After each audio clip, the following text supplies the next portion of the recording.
I got you.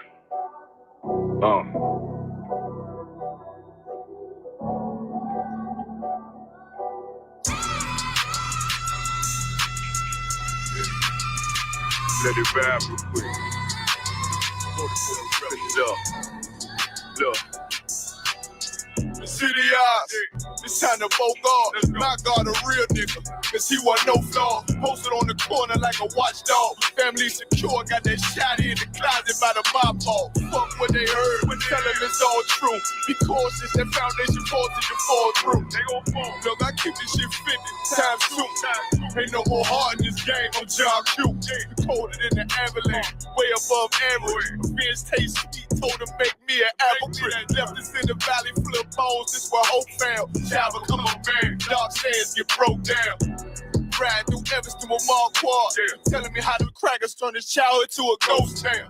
Focus out, nigga, I lay that game down. I feel his pain, cause nothing is the same now. Never like shine like heaven through a rain cloud. Glock have a fit like my child, so tangent. Try to warn them niggas, we bear arms like tarantulas. Them other niggas rap, I make anthems. I really seen prophets under this banner. Made my enemies bow down on camera. Told my design I wanted black and white like a panda. I'm better than that nigga that's some dirty to handle. Look, I move like a Brazilian, precious cargo. Spirit Asian, but I got a new semi-auto. Wave that bitch around like where's Wardo. Sleep if they want, I cut through they Z's like I'm Zorro. Pay me for his name, so I gotta keep that steel clutch. Trust me, I'm not what you think. I squeeze till it click like Dorothy when the heels touch. The world got me dumb, I don't feel much. Ride around with Yaradon, just left the state bridge. Looking for a bitch better than Baby's kid. Remember I dropped Quiet Storm, I've been gone ever since. Still in the field, fuck them niggas on the fence,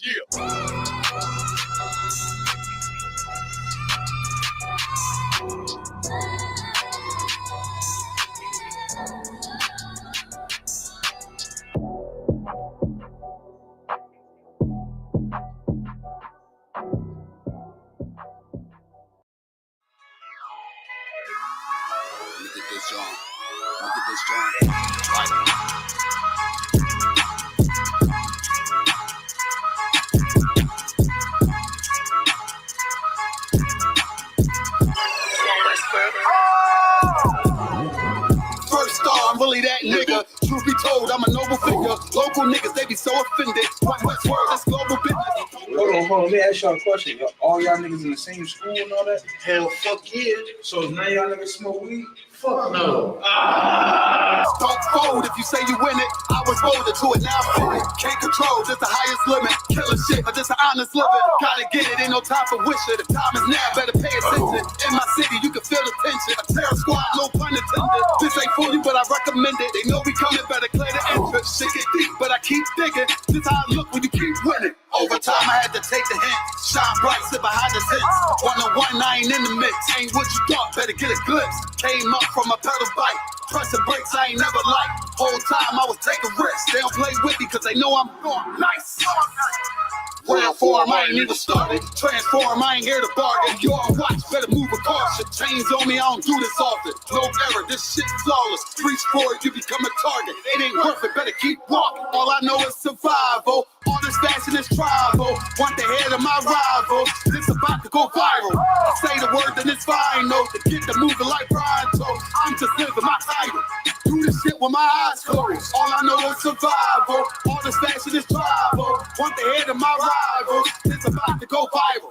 Say the word, then it's final. Get the moving like Brian told. I'm just living my title. Do this shit with my eyes closed. I wanna hear all that street shit. Me and my niggas on defense. Wonder who I was in my past life. Don't even matter, that peep this. Remember the days when I was a trooper. Stay on the path and it won't confuse you. Bars all, I'm the one to do it. I roll on eights like a flight maneuver. Try to trick me, I ain't never moving. Camouflage, I can blend into it. They better ride, I don't do the Ubers. Let them talk, I don't hear the rumors. A little suffer ain't really nothing. The way I'm stomping, better play the trumpet. You see me coming, better get the running. If they see me coming, better get the running. You ain't never seen it, you ain't never witnessed, you ain't never noticed, you ain't never focused. I was really waiting. I was really training, sick and tired of being patient. I ain't never doubted, this was in the making. Use what I got, not in the wasted. But rapping and singing could never drink it. But I'm from the bottom, so I gotta make it. This ain't rapping, it's a damn warning. Late night to the early morning. Got a vision, I planned it out. Try to stop me, but I kept going. I studied plays, now I'm in the game, and it's all the same, but I had to change. You'll never crash if you in your lane. I can take the loss, cause it's all a game. Yo, when Casamigos being English? Drunk. All I know is survival. All this fashion is tribal. Want the head of my rival. This about to go viral. Say the word, then it's final. To get the moving like pronto. I'm just living my title. Do this shit with my eyes closed. All I know is survival. All this fashion is tribal. Want the head of my rival. This about to go viral. Say the word, then it's final. Get the moving like pronto. I'm just living my title. Do this shit with my eyes closed.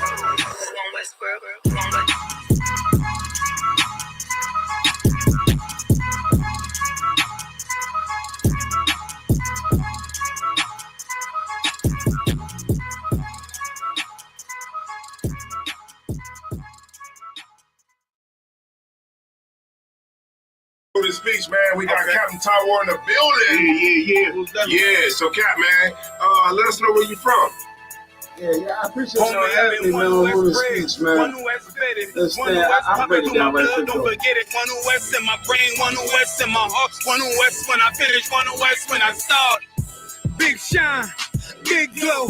I be gone till November, let my bitch know. I'm back by the winter, bubbling like Crisco. I need my pockets all swollen like a lift note. Talking out the side of your neck, get you a slip throat. I stay broke, don't care if I got a million. Looking down on me, I put your brains on the ceiling. Fuck kicking down the door, we bout to demo the building. Fake cats all in these groups, I wonder who ya. Shoot ya off your pulpit, hallelujah. 4-pound gun young and down like it's a cougar. On my feet, combat boots, or is it Puma? Words spreading around about me, none of it rumor. All truth, very big facts. Very large caliber on very small gaps. Compact pistols, ladders, and all that. About to throw the switch in the Nina for rapid fire.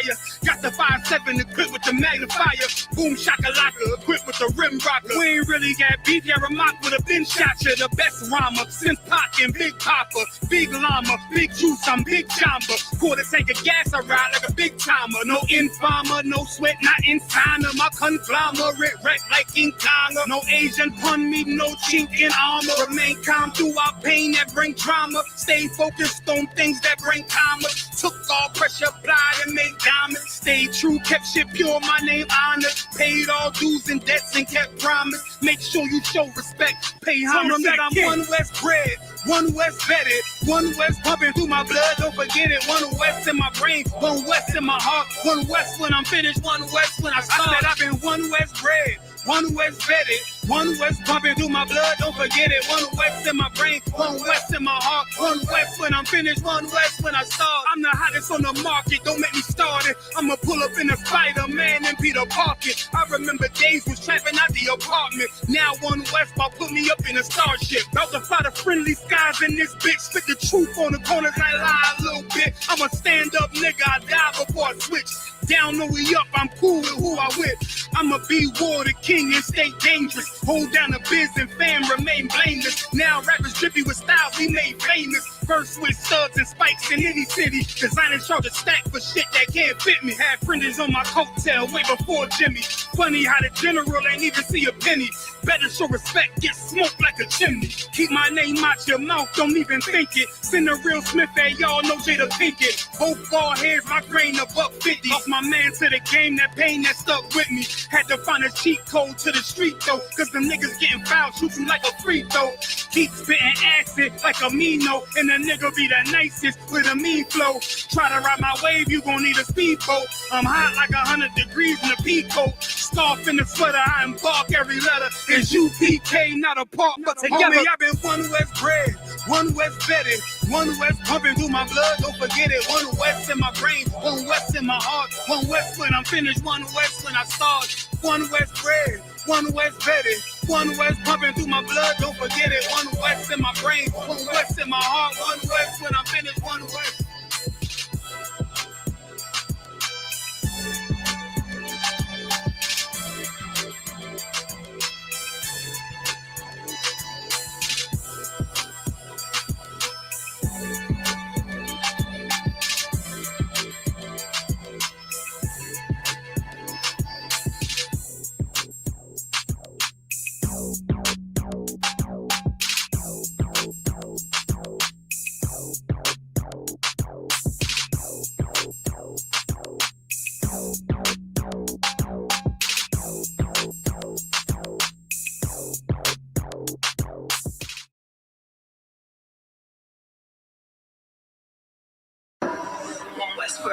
Hey, yo, slow down for a second. Slow down.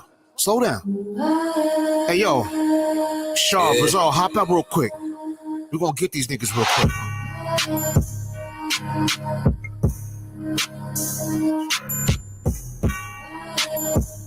What they talking about?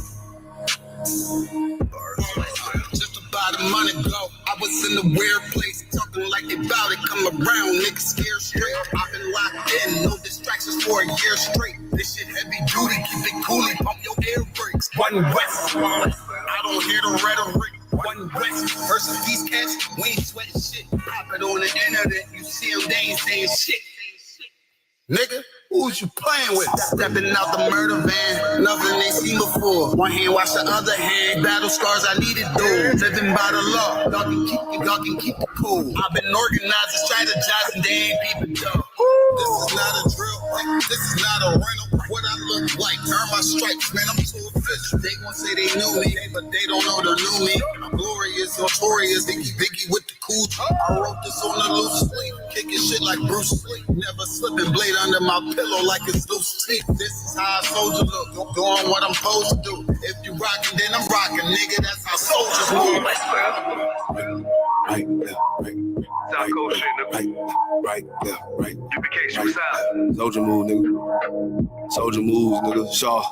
Okay. Man, I hate when the pussy niggas speak to me, cause only one I talk to is beneath the sheets. I'm rude in speech, cavity in my fist might lose your teeth. Who is you to me? Now you can't even damn chew or eat, just fucking drink. But I take that way if you don't even think I'm off the leash. I'm humble but will still unleash. Talk big but shrink when you're around a damn righteous priest. I'm so unique, and all my women thick, petite, I'm gone. I be on my level. Haters want my shine. Nigga, I ain't shit. I think they know I'm lying. But really, I hate shit. I ain't enough crackers. I need a whole buffet, cause I ain't going backwards. Let me tell you something about it's such a fool's game to think that you have to seek power. You have to seek the Most High, and you'll have all the power. I got more power, bro, than you could imagine, and I've sought none of it. Like I got power. All my soldiers. I haven't sought none of it. I just want to work hard in this truck. I want to be the best soldier I could be. All my soldiers take over. All my soldiers take over.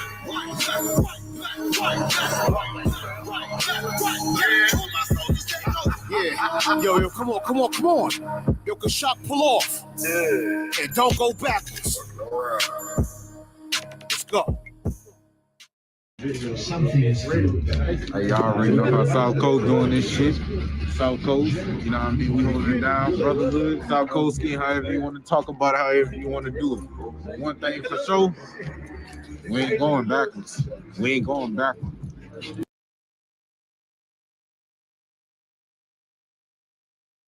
Back row.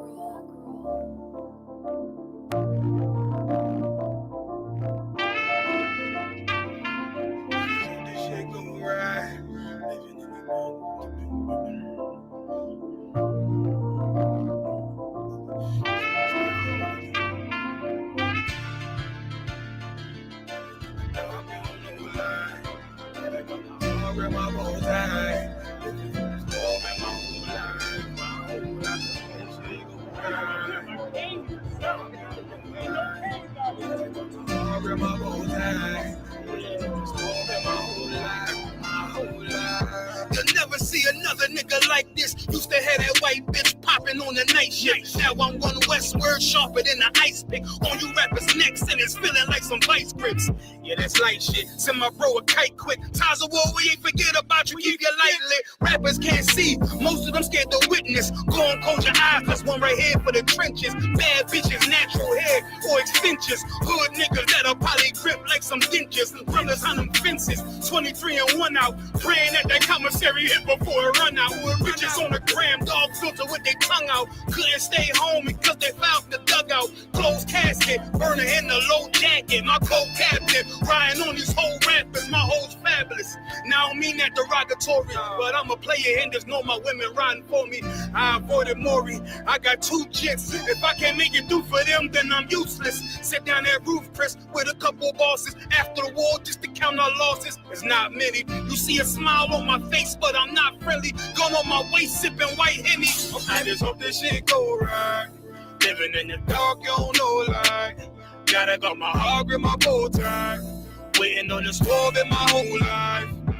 I just hope this shit go right. Living in the dark, you don't know light. Gotta got my heart with my bow tie. Living in the swerve in my whole life. My whole it's life. So melodic. When I be dropping this ebonics, this ghetto phonics, it got me on the level supersonic. My bomb atomic, and you know where you can find me. Somewhere probably folding this paper origami. My name is pure as the Sani. My wave is like a tsunami. I went from 0 to 100, feeling like Ricky Bobby. I made a deal with the Reaper. Got a couple wives, they some keepers. Talk a lot of shit, but you can't walk a mile in my sneakers. Bitches go to Miami, come home with change features. Now she got a BBL, her ass fatter. Trying to show up all them niggas that laughed at her. Now when they see her, they only wanna fuck her. They just wanna touch her. They don't wanna cuff her. They just wanna come and kick it with her like a punter. Turned her to a runner, now it's all aboard the train.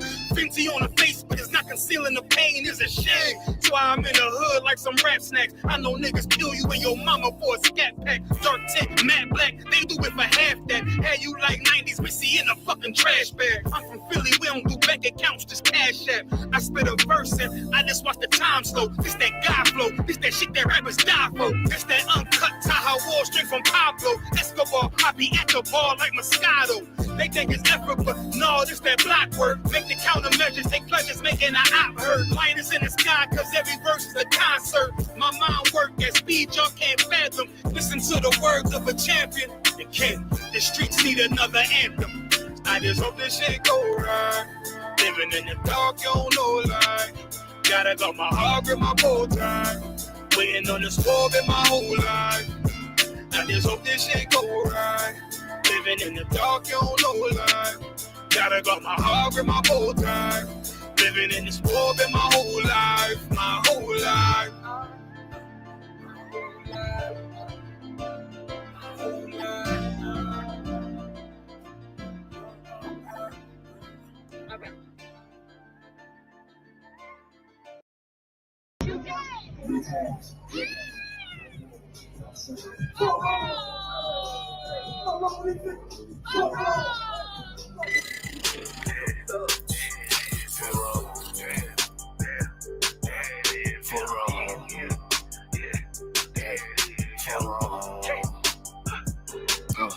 I got big ring, you mad, get stained, work hard, then play, bad bitch, my taste, we vibe, we lay, you purple, you gay, you need chance, lil' fame, I won't walk, not the same, 4 on.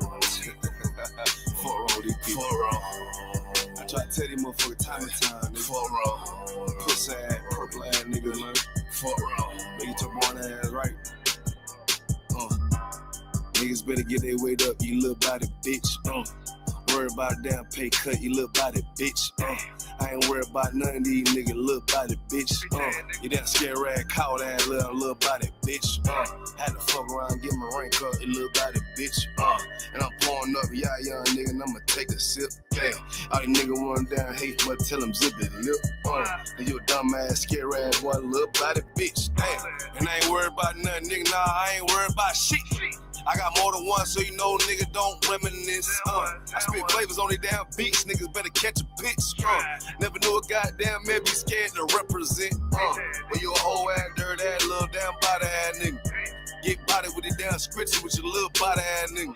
Nigga, I'm a true priest, true line nigga, true Zion ass nigga. And you a little boy, a little bitch ass, little body ass nigga. I got big ring, you mad, get stained, work hard, then play. Bad bitch, my taste, we vibe, we lay, you purple, you gay, you leech ass, lil' fame, I won't walk, not the same, 4 on. 4 on, nigga. 4 on. I tell them, nigga, 4 on. Get your shit together, nigga. 4 on. Work. I'ma do this shit till I rock you little body, bitch. I'ma judge your ass like she pot, you little body, bitch. And I'm smooth with it, y'all zop, you little body, bitch. And I switch nigga on that thought, you little body, bitch. And I'ma stay turning like the cars, you little body, bitch. And I'm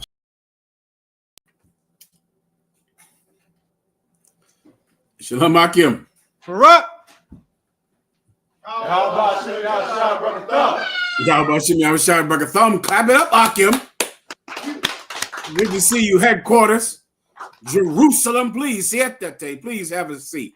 Most High and Crazy. That was an outstanding song by Priest Officer Shar. Give him a hand. Well done, warrior. Well done. All right, Akim Akwafim. I'm ready to answer your questions. I'm ready to solve all your problems for you. I know you have them. I know you've had them your whole life. How could you not? Being raised in the house you were raised in, being raised in the neighborhood that you were raised in, having the mother that you had, having the father that you had. I can certainly understand why you might need some help. You're in the right place now. I pray you understand that. Oro por tu entendimiento. If you have any questions, I can answer them for you right now. I can begin whenever you're ready, Jerusalem, all right? Khan, sir, we got a couple questions in the room. The sister has a question real quick. Please, sister. Who is the woman over many waters in Revelation? America. It's correctly translated as the whore that sitteth upon many waters. Someone read it for the sister, please. The whore that sitteth upon many waters is a future prophecy about the country of America. At that time, John was on an island, suffering in a prison under the Roman Empire. And the Most High God showed him the prophecy of the kingdom of America that you and I are ruled by today. And so he's going to speak about it right now. Did you want to say anything else, sister? No sweat. Go ahead and read it for her, please. Karawan Khan, Revelation chapter 17, verse 1. And there came one of the 7 angels, which had the 7 vials, and talked with me, saying unto me, Come hither, I will shew unto thee the judgment of the great whore that sitteth. The great whore. The great whore. America biblically is referred to as a whore. America is also referred to as Babylon the Great, and Sodom and Gomorrah, and Egypt. Why? Egypt, because America has the children of Israel in slavery today. Many of you went out and had a big, fat, greasy meal because America was able to oppress the children of God. The so-called North American Indians. America oppressed the so-called Hispanics. That's why Donald Trump won the White House. America oppressed the tribe of Judah, the so-called Negroes, and we became the labor force for Wall Street, for every rich industrialist that was able to use the money off of the backs of blacks and Hispanics to rule the world. That's why America is Egypt. America is Sodom and Gomorrah because of the sexual misconduct that is not only done in America, but is promoted. Many of you went out and rushed to the polls to elect Kamala Harris to be president because she allowed you to have the sexual misconduct that your trauma demands. Your trauma demands homosexuality. Your trauma demands transgenderism. Your trauma demands sexual ambiguity that the Most High God does not allow, but the Democratic Party absolutely does. That's why America is Sodom and Gomorrah. So America is also the whore that sitteth upon many waters, because America has everyone wants to go into her. But if you go into her, you're going to get sick. You're going to partake of her sickness because you wanted to go inside of her so much. That's why America is a whore. And that's why you celebrated Thanksgiving today. You couldn't resist. You had to do it. You were compelled. There's no law that forces you to eat turkey today, and you could have eaten turkey anytime you wanted all year, but you were compelled to do it today because America is a whore, and you had to have her. You had to go into her today. But here's what you better understand, just like every whore. There's a price to pay for having sex with a whore. And you're going to get sick. You're going to be made ill because you were allowed to have your pleasure. Keep reading. Shalom, let me say shalom to justice. Shalom, justice, Yahweh Ba'Shem, Yahweh Shai Barakatah. Good to hear from you, warrior. Young man, justice, checking in. Please continue. Khan, the great whore that sitteth upon many waters. Why does it say she sitteth upon many waters? Because she rules many countries. She rules many islands. She rules all over the planet Earth. She doesn't just sit on her own waters and her own continent with her own rivers and her own ocean. She rules every ocean. She rules every river. Every place on the planet Earth has to go into her if they want to please her. But you're going to get sick from having sex with this whore. A lot of you will find out today because you had Thanksgiving. Also, anyone out there that has a family member that celebrated Thanksgiving who also voted for Kamala Harris, I would like to talk to you. I would like you to ask your family member, were they mad about Kamala Harris losing? And why weren't they mad enough to boycott Thanksgiving? Okay, if you have an answer, I'd like to hear it. Because I remember people were so mad. Shaw, you remember that? Con, sir. Oh, they were angry. Woo. But not angry enough to miss one turkey meal. Not that angry.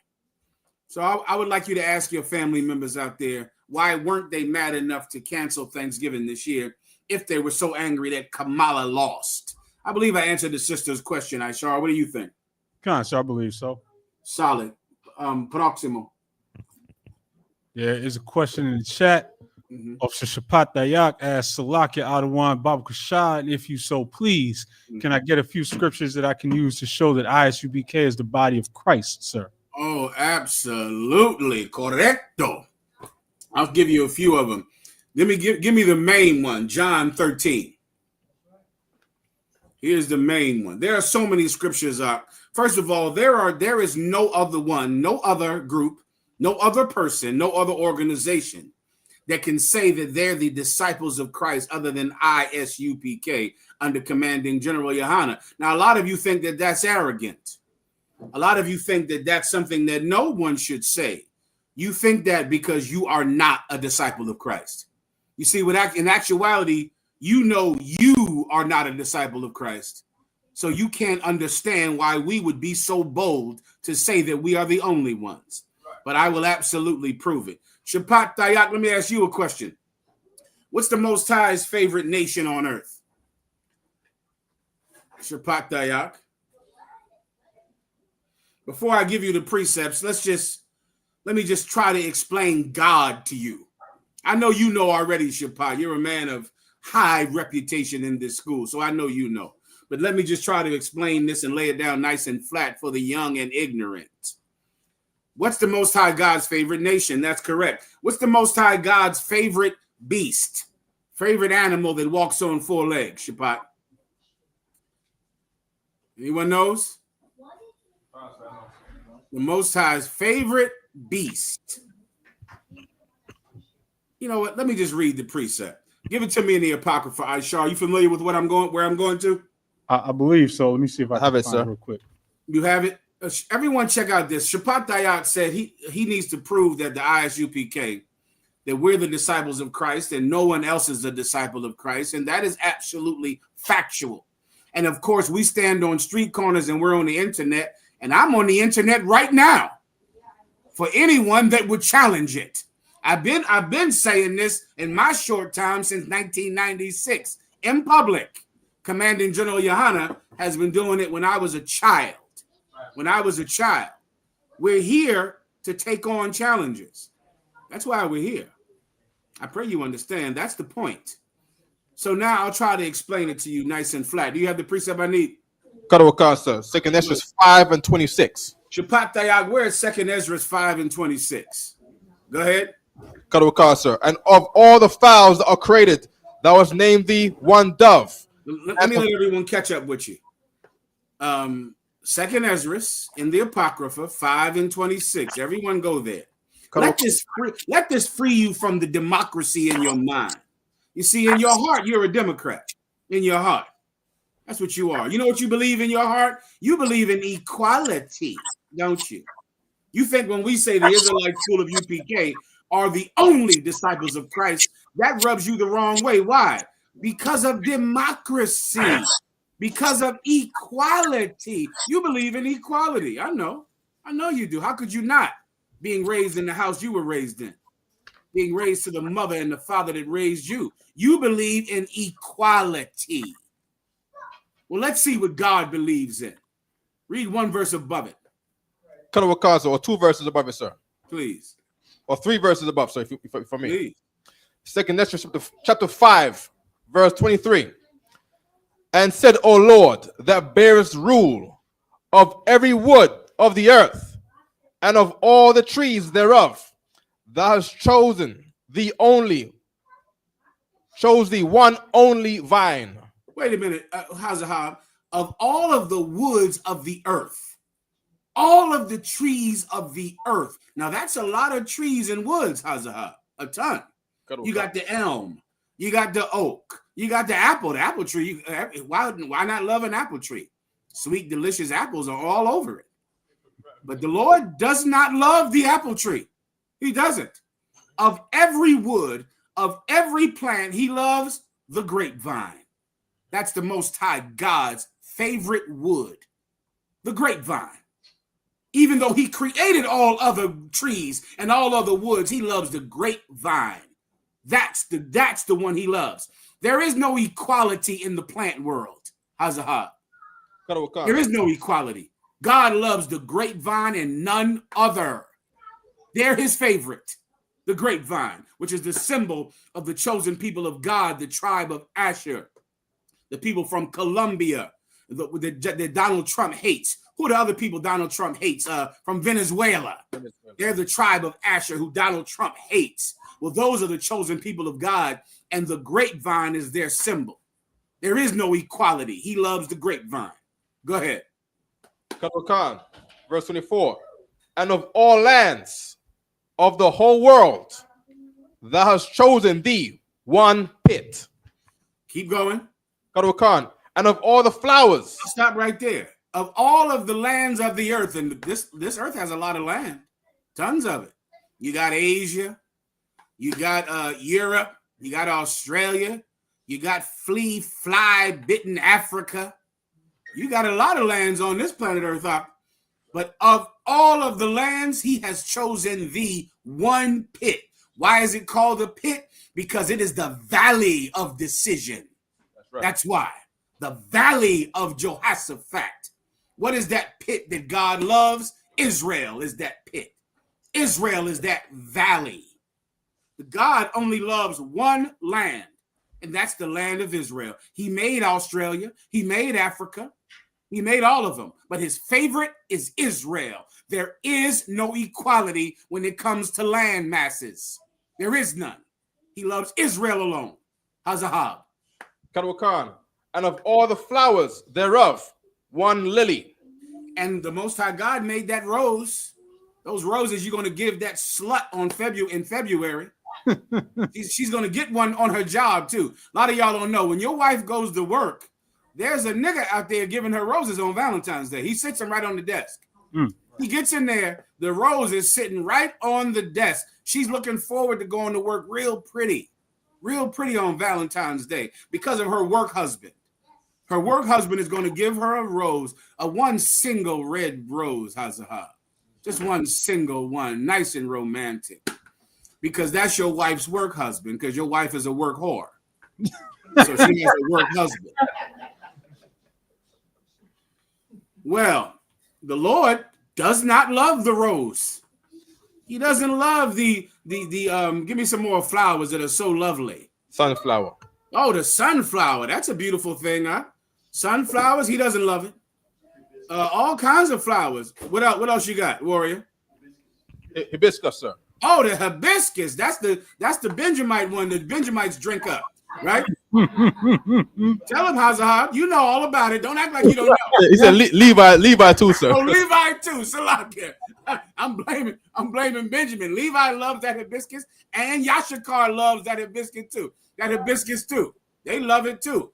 It makes a beautiful drink that the Benjamites call sorrel. All right. The Lord doesn't love it though. Of every flower, go ahead. Thereof one lily. The lily is the Most High God's favorite flower. And there are thousands in the genomes of flowers, if not millions. But he chose the one lily. There is no equality in the floral world. There is no equality in flora or fauna. There is none. The Most High God loves the lily and none other. Keep going. Verse 25, 2 Esdras 5:25. And of all the depths of the sea, thou hast filled thee one river. Brother, there's a lot of depths of the sea, a lot of rivers, a lot of lakes, a lot of oceans. The Most High God has one river he loves, and that is the River Jordan. That's his favorite river. The heathens right now pollute the River Jordan in their disrespect for God.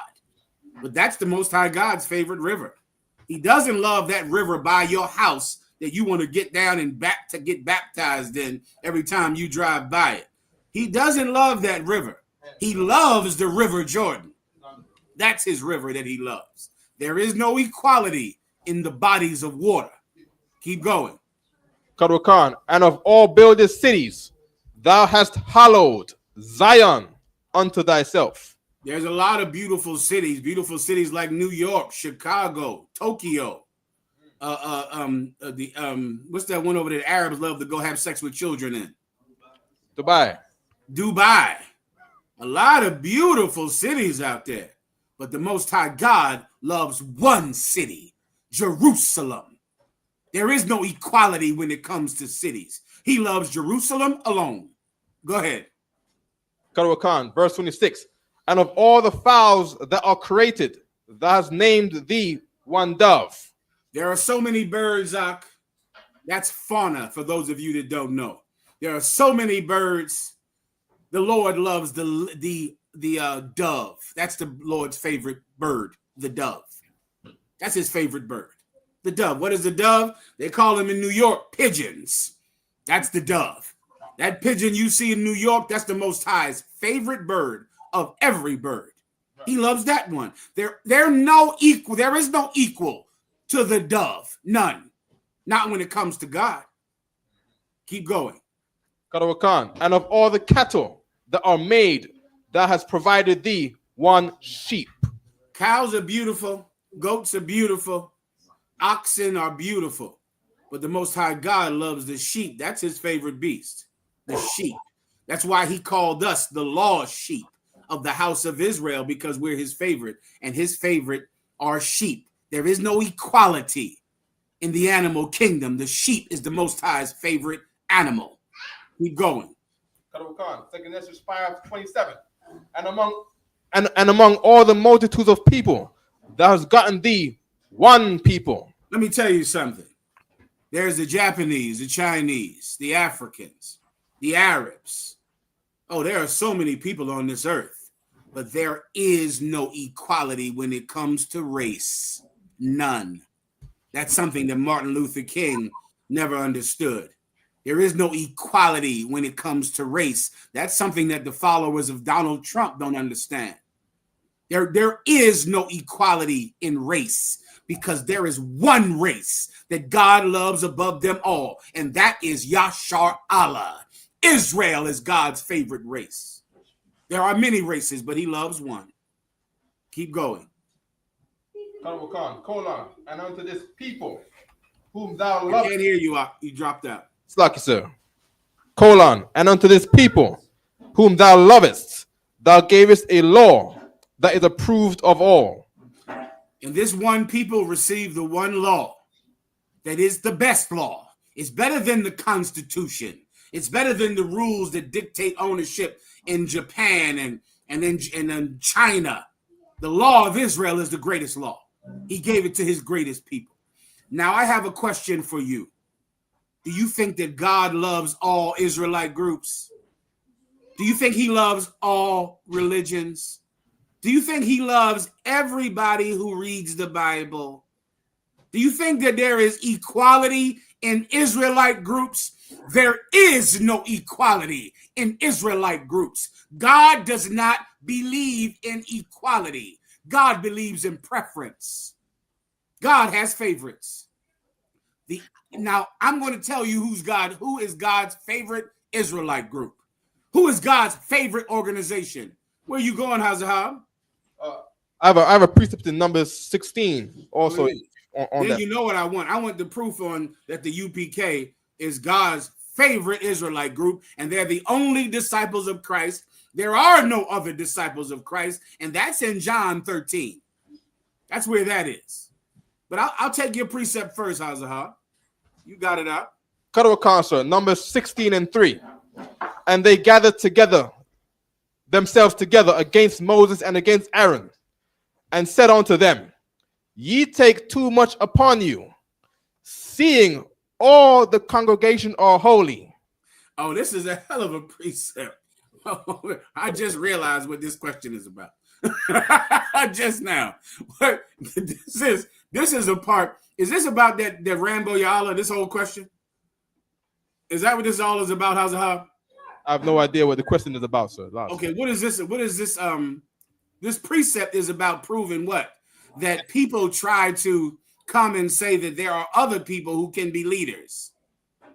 Concert. This precept is about people who don't understand, or in this time, people didn't understand why Moses' camp was not all Israelites. I totally understand. I get it right now. I understand. This might be what Shapat is asking about. I'm not sure, but I'll break it down for you nonetheless. During the time of Moses made decisions that the elders and leaders of Israel who left Egypt with him, but their heart was not with him. They disagreed. They didn't believe that he was right. And they believed that his decisions were wrong. And so they went to Moses and they said this. Go ahead.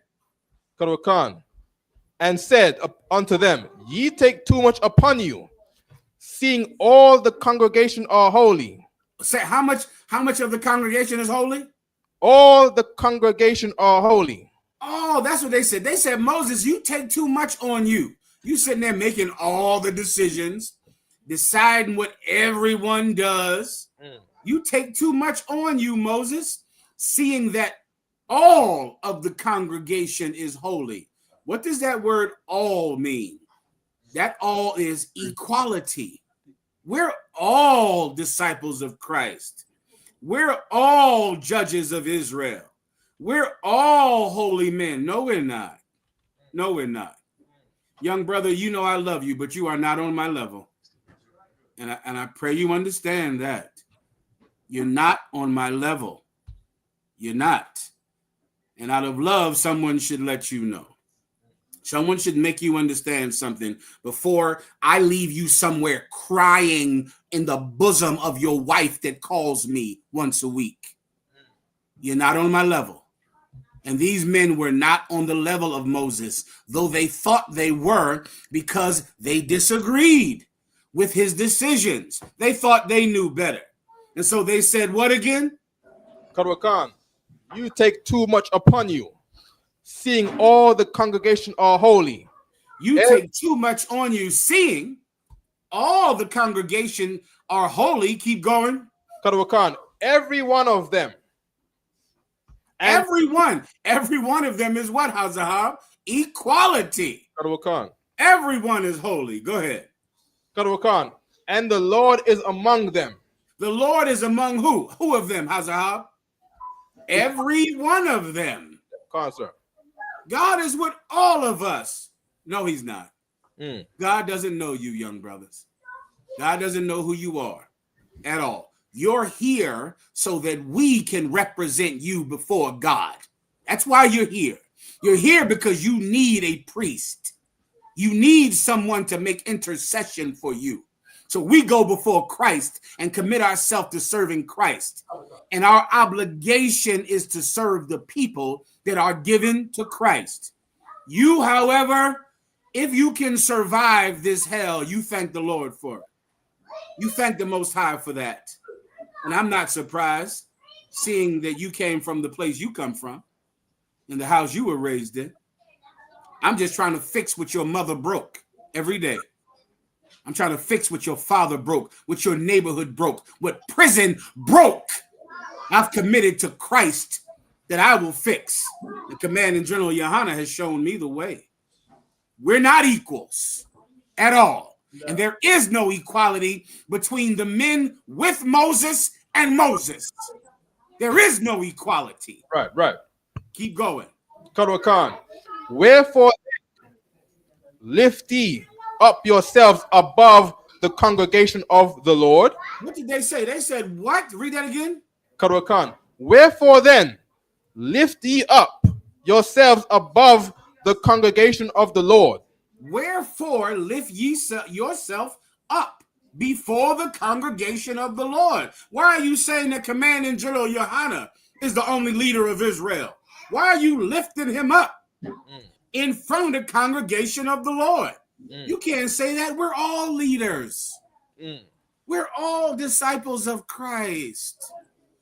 You're just a Democrat. That's all you are. You're a Republican. You know, you believe in democracy. You believe in equality. I understand. You grew up Christian. Your grandmother used to march and go to vote for equality. Now, when you go find God, you're looking for equality in God. But there is none. Right. There is no equality in God. That's what these men didn't understand. Read that part again. Qadwa Khan. Wherefore then lift ye up yourselves above the congregation of the Lord. Why are you lifting yourself up before the congregation of God when we're all equals? Keep going. Qadwa Khan, number 16:4. And when Moses heard it, he fell upon his face. Verse 5. And he spake unto Korah and unto all his company, saying, even tomorrow the Lord will show who are his. Even to Salakia Hazahar, Moses heard this, he fell on his face. Now, let me skip ahead for you to explain to you why Moses fell on his face. Moses was so sad because he knew that these men thinking that they were equal to him meant that God was going to show them that they were not, that they weren't equal to him at all. Right. They're not. And I've been through this so many times out with some little random fool, some idiot who does not know anything, thinks that he can be Commanding General Yohana's equal. I've been through it so many times, it's boring by now. Those of them that are not laughing stocks that call me every day to apologize are in the ground feeding worms, dead men. That's what happens. That's what happens. And it's boring. Moses fell on his face because he knew that these men were going to feed worms. And he was pleading with God. And he said, okay, tomorrow we'll find out who God is with. We'll find out. That's why I love councils in the UPK. Because we can go into the council and find out who God is with. That's why I love camps. That's why I love battles. That's why I love men like Tazar Yak. You know why? Because this Tazar Yak loves to battle. Right. He's a man after my own heart. He loves to get in fights with people. He enjoys a battle because then we can find out who God is with. I pray you understand. Keep going. Qadwa Khan. And who is holy. We'll find out who's holy. That's all.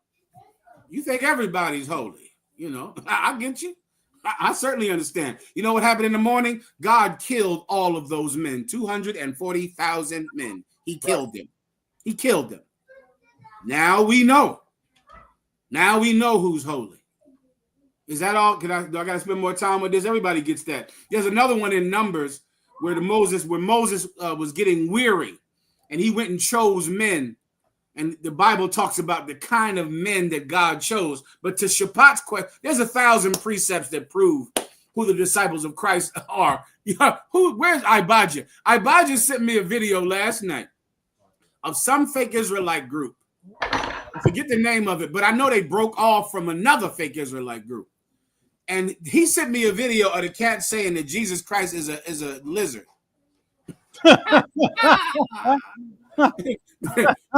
I said that is the future of every fake Israelite that leaves the UPK. If Abaja is out there, send the video to Ishar. The cat. Now this cat this is his third Israelite group, and he said Jesus Christ is a lizard. I said that's what's going to happen to all of you that lead the truth. You're going to lead the truth. That's what happened to Nate. When Nate left the truth, he left because Nate, who runs now the IUIC, when he left the truth, he left because he believed that King David, he believed that this man named Mashal was King David in the reincarnation. But the Israelite school of UPK does not believe in putting weight in who you think someone is in the reincarnation. We don't do that in here. But they believe that this man should be made king because he was King David in the reincarnation. So all of them left the school. Nate left the school with them. Bishop Nathaniel. Do you know that within 1 year in his new Israelite group, they all had to come in one Sabbath and eat pork bacon to prove that they believed that the law was done away with. And they brung in a styrofoam container of bacon from the Chinese store. And each one of them had to step before the altar and take a piece of bacon. And that is the day that Nate left that Israelite group and went and formed the IUIC that believes in rampant homosexuality. Am I making this up? This is on the internet. You can go find a video of Nate talking about it. Why am I bringing this up? I'll explain why. Because when you think that someone can be equal with Commanding General Yohana and the men that he proves, we're going to find out whether you're right or not. We're going to find out who's holy. We're going to find out who the disciples of Christ are. Oro por tu entendimiento. Now give me the precept that proves who the disciples of Christ are. That's in John. Whenever you're ready. Salakia, if I may. Is that John 13, verse 35? Absolutely, warrior. Who said that? Trooper Sha'athwan, sir. Well said, trooper. Well said. Let me hear it. Kanwan Khan. By this shall all men know that ye are my disciples. Read that again. Slow it down. Taste every word of this. Because men would like it to be something else. You know what men like to think? Men like to think that, this person is an eloquent speaker. So that means they're a disciple of Christ. Right. This person is more educated. So that means they're a disciple of Christ. This person is the one my mommy likes or my wife likes. That means they're a disciple of Christ. This one is the one that lets me smoke weed. That's what everybody does that leaves the truth. Rambo Ya'ala included. He gonna be out in them woods getting high in the woods. So I mean high and prostitutes. Now remember I said that. Sexual misconduct and prostitution. That's what happens to every traitor that leaves the school. Every traitor that breaks their oath. They all just fall into sexual misconduct, having sex with every slut they can find at the truck stop. I think they call them truck stop lizards. What's the name of the whores at the truck stops? Lounge lizards or truck stop? Lot lizard, sir. Lot lizard. That's the name of it. That's you, Rambo Ya'ala. Lot lizard.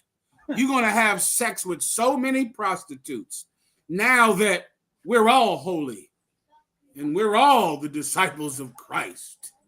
Yeah, tell that to the whores that you're going to get AIDS from and give your wife AIDS, and then your wife will call me crying when you get AIDS. You'll find out we're not all holy. Everyone does. See, you would like it to be something else, but it's one thing. Of course, the UPK does everything that the prophets of God did in the Bible. Of course. Of course, the UPK has the proper doctrine that the disciples of Christ taught. Of course, our enemies are the same enemies that the disciples of Christ had to contend with. All of that is true, but that's not the proof that we're the disciples of Christ, however. That's not the proof. Here is the proof. Read from the top. Kanawan Khan, if I may read one verse up for context, sir. Please. Kanawan Khan, John chapter 13, verse 34.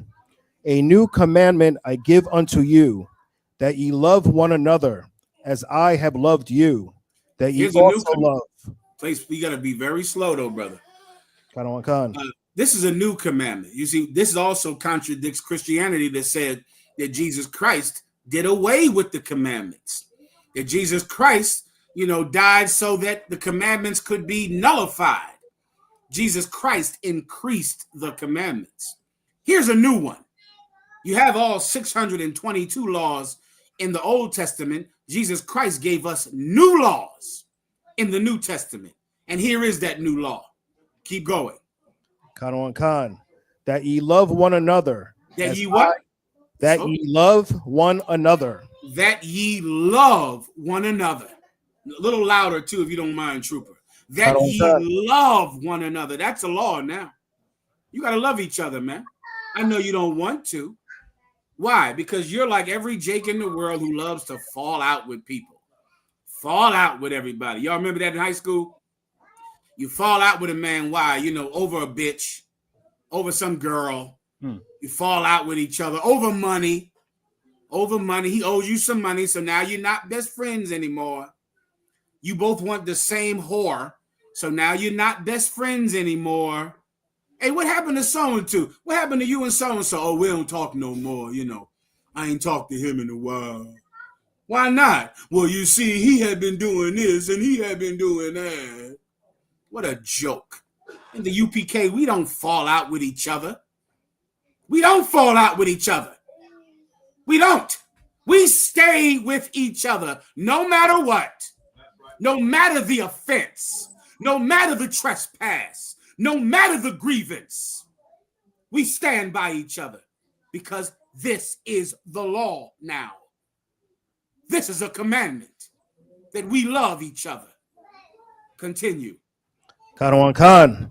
That ye love one another, as I have loved you. Oh, that's an important love. That's an extreme kind of love. That's an extreme love. That's what they call us, troopers.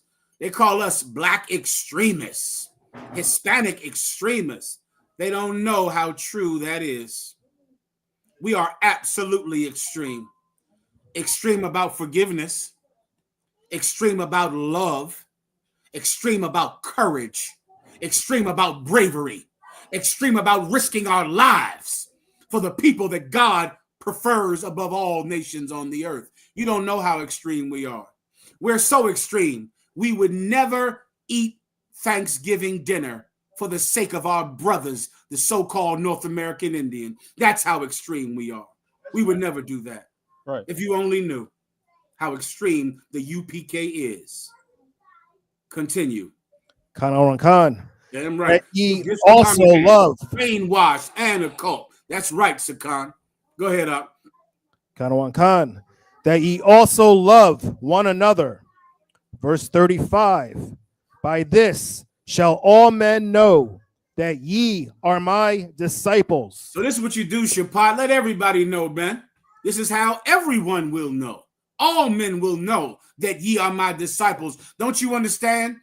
2,000 years ago, Jesus Christ knew that other people were going to say that they were the disciples of Christ. He knew that. Remember, Jesus Christ said, there shall come many false Christs, and they shall deceive many. He said that. He knew after he left, everybody would say, no, we're the disciples of Christ. No, we're the Christians. No, we're the people who follow Christ.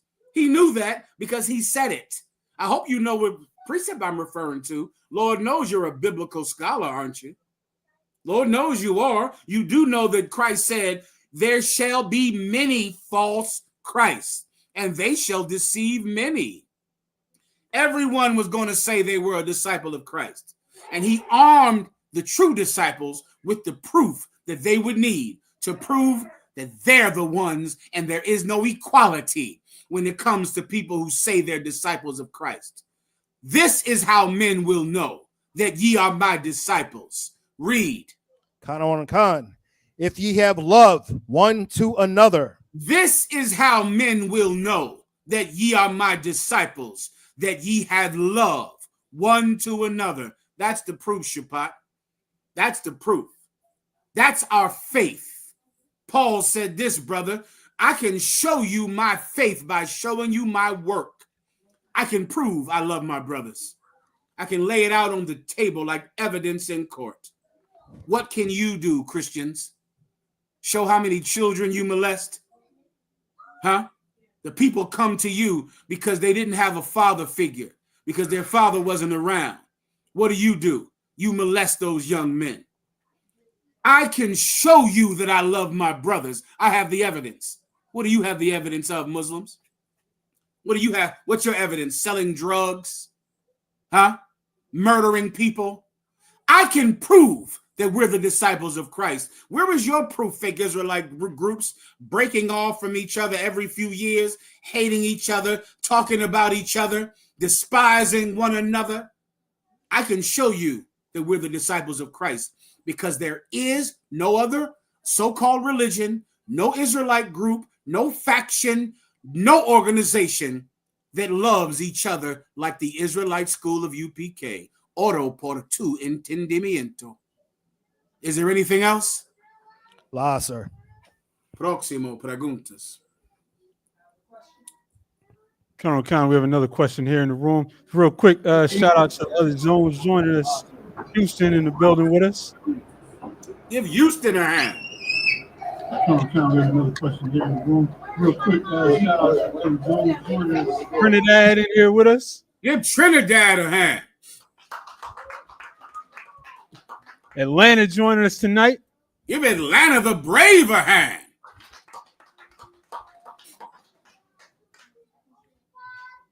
Back to the question in the room, sir, if you would. Salakia, sir. If I may, I want to know, you know what I'm saying? Since you know what I'm saying, since I came into the truth, Israel, ISUPK. Would you mind stepping forward, brother, so everyone can see you? Oh, come on. Right Please. here. That's good. That'll do. Go ahead. Oh, come. I want to know, because you know, a lot, you know what I'm saying, not a lot of us, but certain brothers and sisters that live still in our neighborhood, you know what I'm saying, our neighborhood that been, you know what I'm saying, riddled with, you know what I'm saying, drugs, you know what I'm saying, robbery, so on and so forth. So we still live there. So we still see, you know what I'm saying, we still see the iniquities what our people do. So being part of the ISUPK, being witness to certain situations, how will we address those situations that we witness? Like if we see somebody, you know what I'm saying, allegedly that we witness, you know what I mean, we witness people doing, you know what I'm saying, umbrella-y stuff to one another. How will we address that? Can you give me an example so I could understand? Oh, Comic-Con. Let's say allegedly if somebody's getting robbed by 3 people, 1-on-3, and we see the 1-on-3, how will we address that 1-on-3? I totally understand. Okay. In situation, I'm sorry. Go ahead, please. What you want to say? Like 3-on-1, Salakia. 3-on-1. Well, 3-on-1, 2-on-1, 1-on-1. It's still a violation. They're violating some brother. Is that correct? Comic-Con. Okay. Now, first of all, this is a specific question that's better handled with better specifics. A lot of things matter in a case like you're talking about. It matters many times you don't know why they're doing this. Can I give you an example? Let's say you see 3 people, they're beating up some brother. Now you might say, well, they're assaulting this man and he's an innocent man. Then if you get involved, you'll find out that the man they're beating molested one of their daughters. And then the reason that they're beating him is because that's the father and that's the uncle. And they're beating this man because of something evil he did to a child. Do you understand? Comic-Con. It happens all the time with domestic abuse. You see a brother, he's grabbing a woman and shaking her. And you run over there and save the woman because you believe she's being assaulted. But then when you go do it, the woman hits you in the face. And then you find out that really This man was trying to defend himself because the woman was beating him. So that's why the scenario you're describing, you really need more information to make the proper decision. Do you understand, Doc? I'm just saying some random stuff that I know. That's why I'm about to bring. So, but you understand, in the random thing, you don't have the information. You get that? Con. So you don't know why they're doing this to this person. You don't know why. They might be justified in doing it. They might just be, but you don't know. So I'm going to give you the scenario. You don't know. You don't know why they're doing this to him. Then it's a judgment call. You're going to have to then make a judgment. Either you could, let me give you the things you could do. You could say this, you could ignore it. You could look at it and go, this is why I'm in the truth. Because things like this happen when you're in the world. That brother, he might have went and molested one of their children. He might have stole something from them. He might have done something that if not for Christ, that would be me. Either I'd be getting assaulted or I would be assaulting someone else, if not for the UPK. And then you can use it as an example to yourself to thank God that that's not you anymore. That's one thing you could do. The other thing you could do is that you could say, brothers, don't do this. You're going to get arrested. The white man is going to come kill you. That's another thing you could do. Or you can physically go in there and stop it. You could do that too. It's a judgment call. Now, I've been in the truth for a few years, so this has happened to me. Let me tell you something that I've done in the past. There might be a time when I'm coming into one of my homes and I see some brother arguing with his wife real strong. And I can see he's going to get physical. Well, he grabs her. This happened to me one time. I'm coming to one of my homes, and this brother was married to this next door neighbor of mine. And she was such a whore. I felt bad for whoever was her man, because she would have men coming in and out of there every night. And every day I would see this brother arguing, and they'd be arguing all the time. Many of us go through this where you hear some couple arguing every day like they're going to kill each other. Most times I just ignore it. I say, man, well, that's just them. Thank the Lord that me and my ribs are in the truth, and we'll never argue like them. I ignore it. But then this one day I'm pulling up and I see him out there and he's breaking her windows and he's breaking the camera to film it. And I see him and I was compelled to do something. Usually I ignored it. That was my judgment usually, is just to thank the Lord that was not me and my wives. But this day I was compelled to say something. So I said, he's fighting with her. He grabbed her by her shoulders. I said, hey, bruh, if you don't stop, the devil is going to come kill you. These white people are going to come and shoot you. I understand that you're angry, brother. I understand. But I don't want you to get killed. These devils are going to come in a few minutes, and they're going to shoot you. That's what's going to happen. And he had her by the shoulders, and he looked at me, and I'm just staring at him in his face.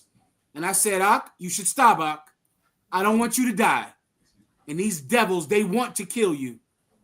Someone is going to call the cops, and these devils are going to come and kill you, brother. And I don't want that to happen, Ak. You should stop, brother. You should stop this. I said, come talk to me. Come on. Come over here and talk to me, Ak. Come talk to me. And he's looking at me in my face, and then he let her go, and he came and talked to me. And I said, brother, listen, I understand what it's like. I said, but you better ask yourself, is this woman worth dying for? If she's making you this angry, why would you die for her? I said, why don't you just leave her alone, Ak? You don't need her, man. What do you want her for? Are you going to die for her? If she makes you so miserable that you have to break her car windows, and she breaks your heart so much, then why die for her? Why don't you just leave this broad up? And he looked at me, and he was huffing and puffing, and he walked up the street and left. That's what happened. That happened about 1 year ago. You understand, Parashia? Khan, throughout our one, I appreciate that. That means a lot, sir. It's a judgment call. Most times I did nothing. I just thank the Lord that I wasn't married to that bitch. That's all. I thank the Most High that I knew how to choose women more wisely than he. But that day I was compelled, and that's what I did.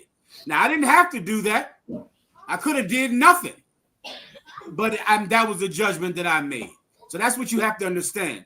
You just make the wise judgment based on what you've learned in the school. Everyone understands, right? Khan. Throughout our Próximo. Khan, so there's a little dialogue going on in the comments. Mm-hmm. Brother Omar asks, sir, very important. I'm at a family gathering.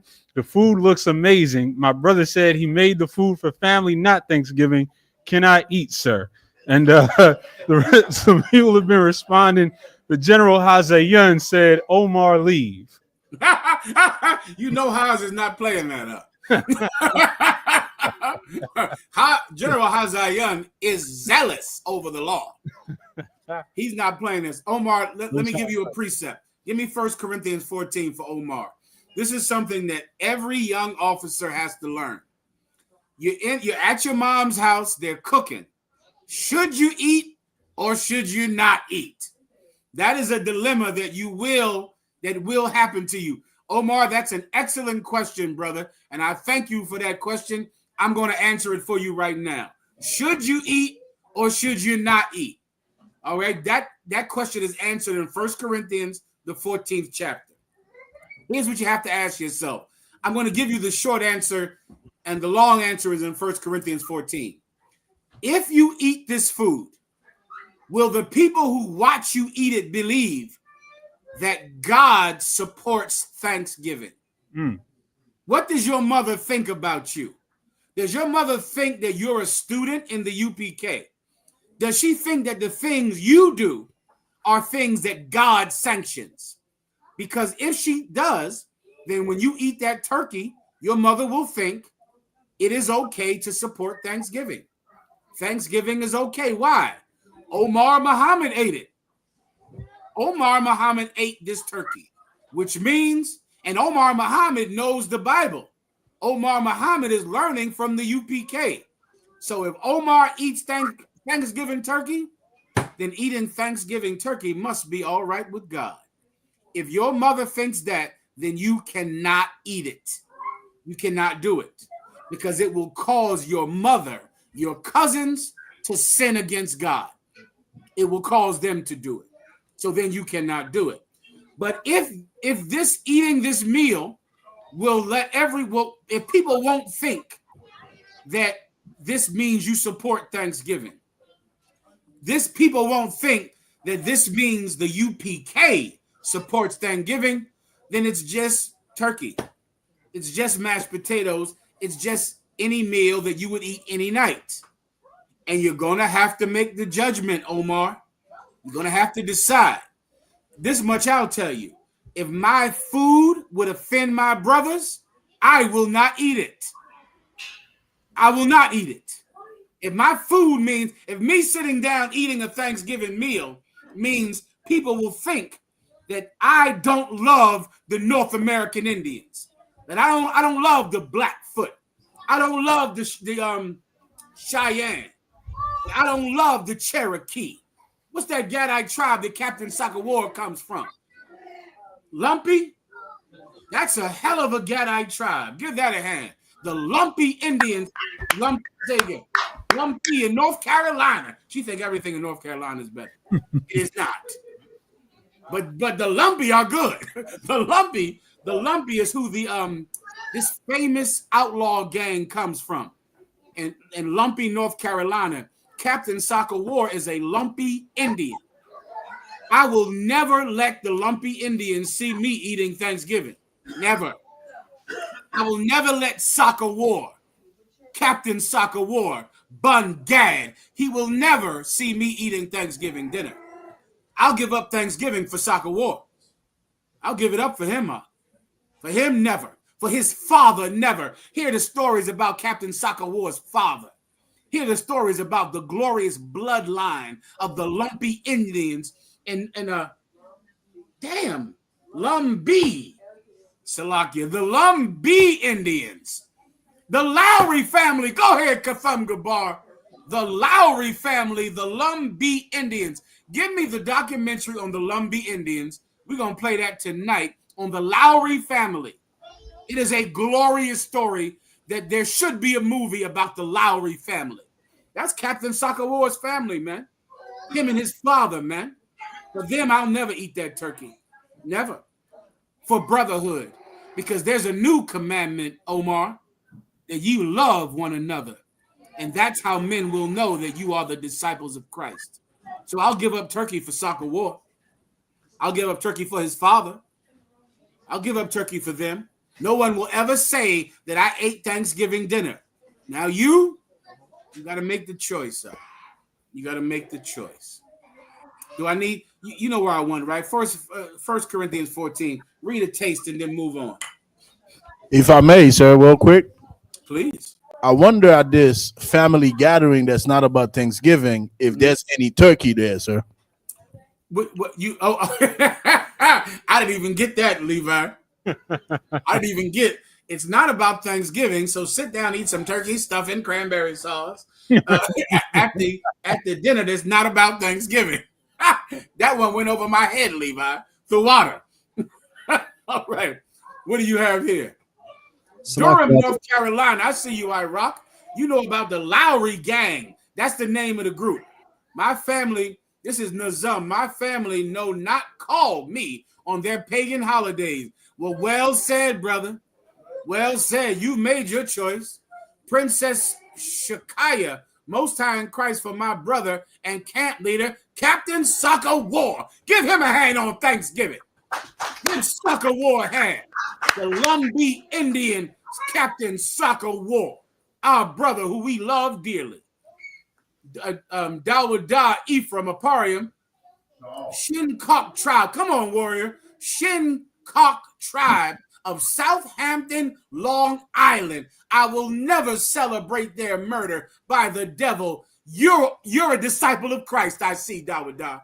I see you're a disciple of Christ. You're going to give up Thanksgiving for the Shinecock tribe of Southampton, Long Island. So will I. I'll join you. I'll give it up for them too. I'm doing it for the Shinecock tribe. Give me some other Gadite tribes or Gadite brothers.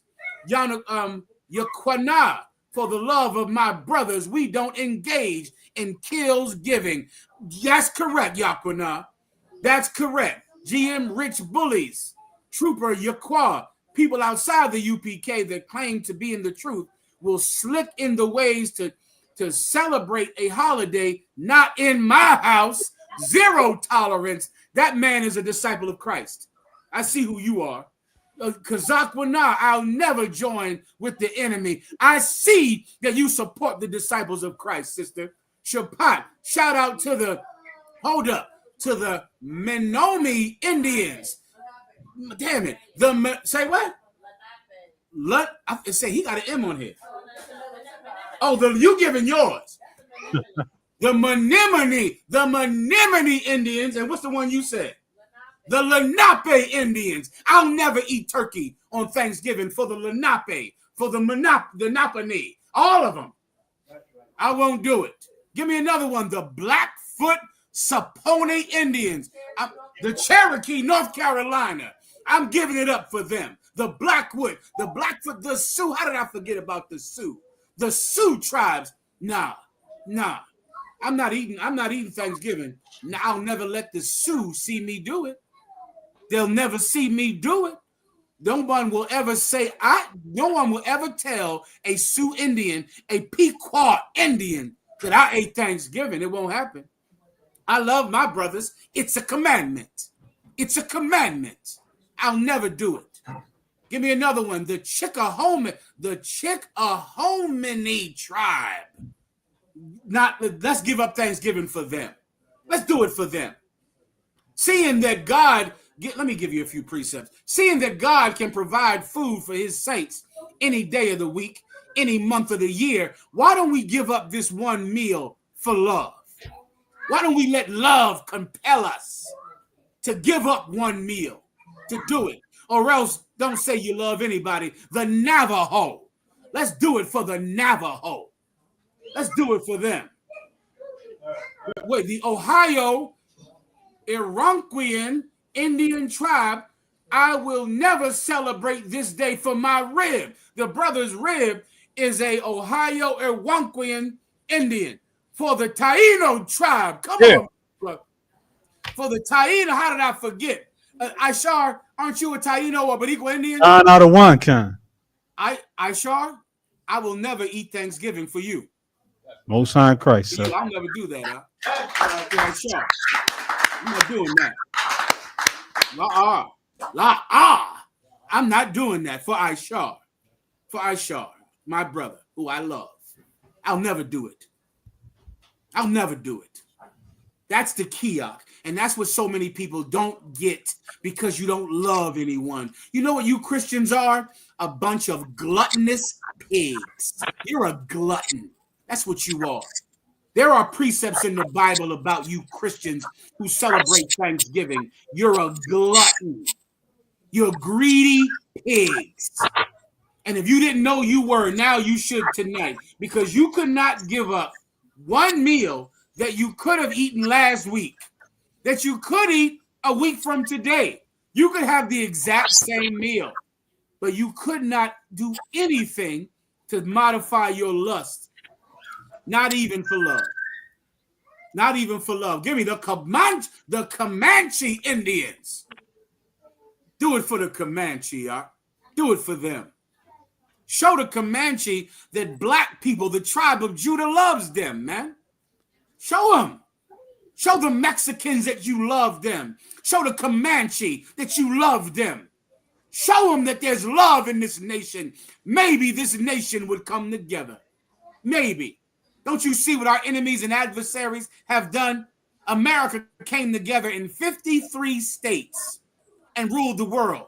The USSR, the Soviet Union came together, and to this day, the remnant of the Soviet Union is contending with America for rulership. You have the European Union. The European Union came together, and their pound, their euro, is stronger than the dollar. What would happen if all 12 tribes of Israel came together as one? How strong would we be?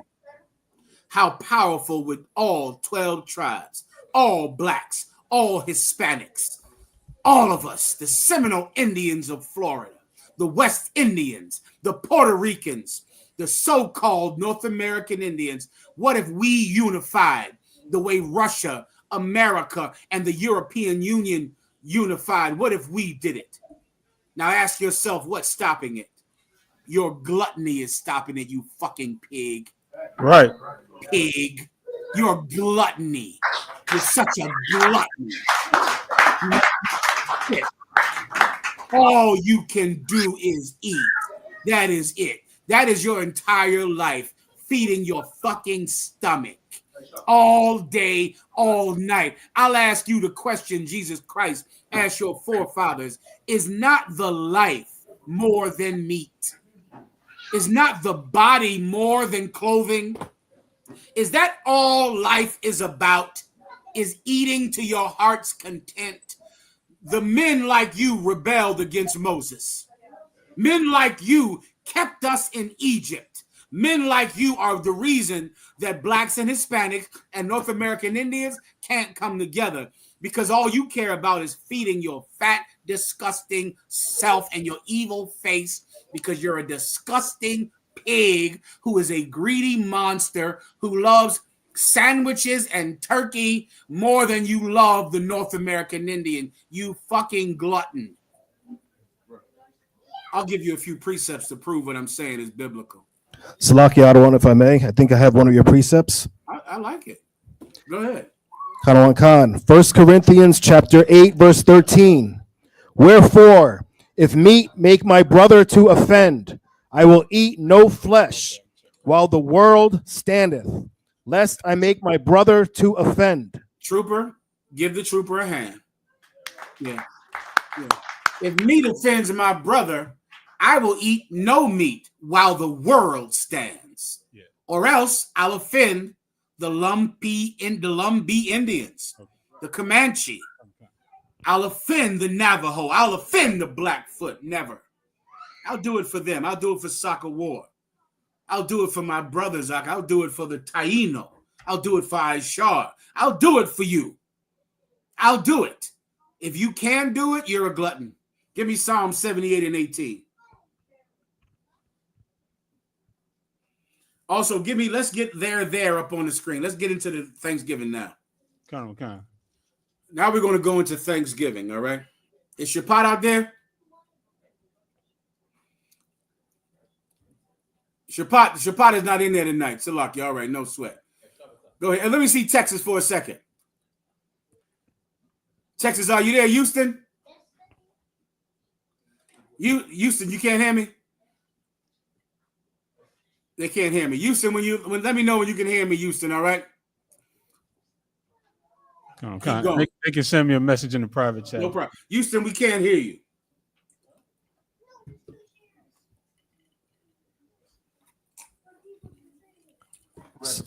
Salaki Adawan, if I may, Psalm 78, verse 17. Was that what I asked for? Come on, sir. Psalm 78, is it 17 or 18? I think it might be 18, sir. Go ahead and read 18.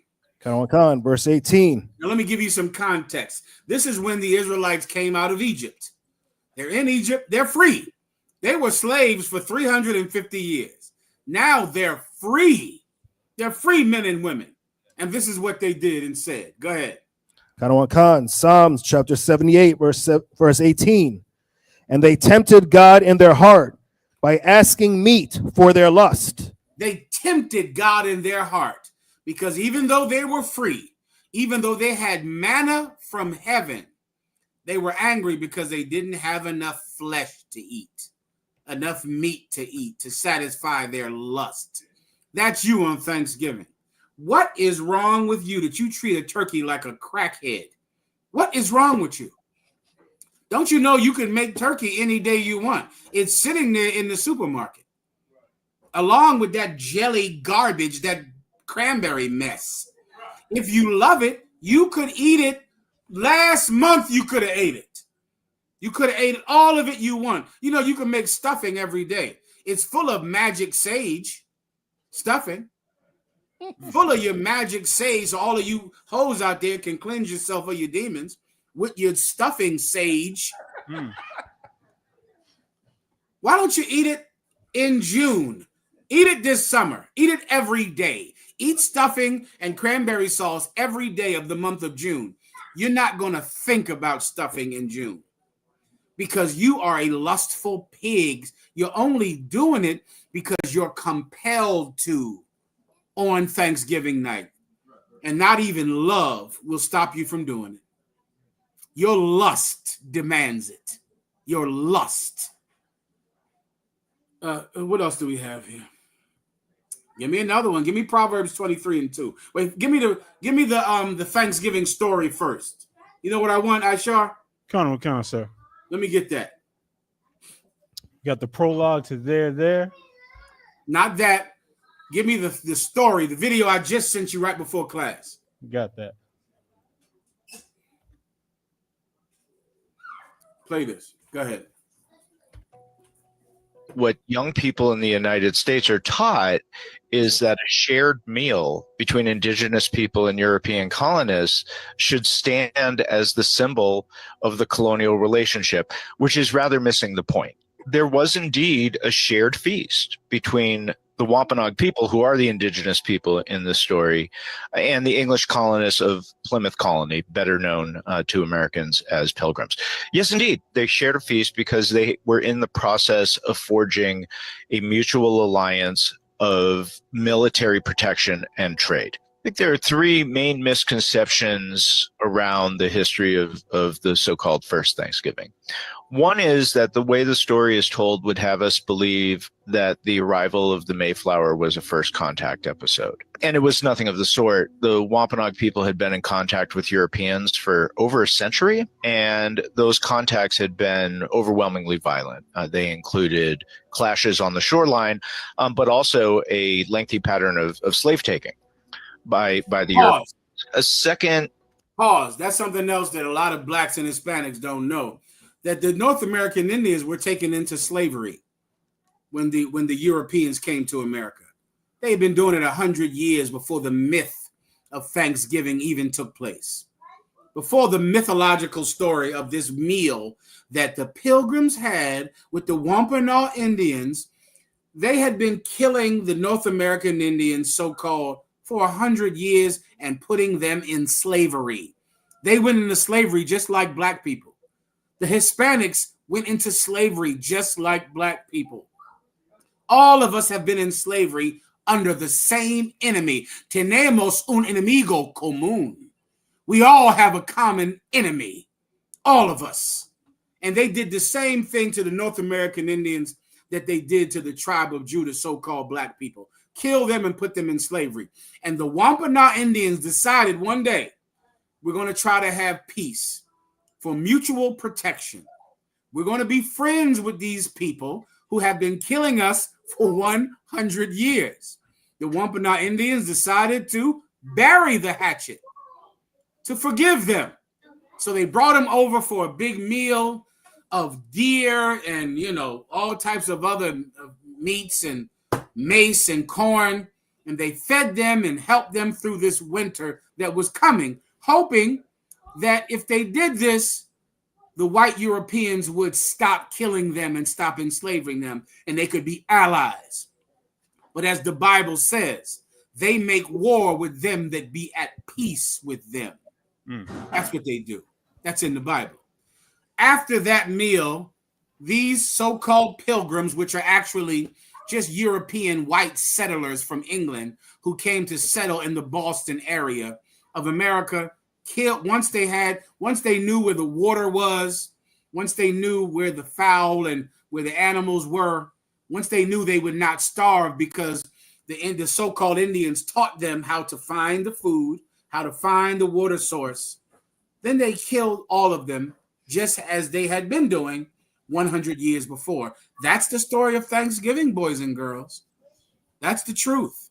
That's what actually happened. But what is the story that you have? Rewind this story to the beginning.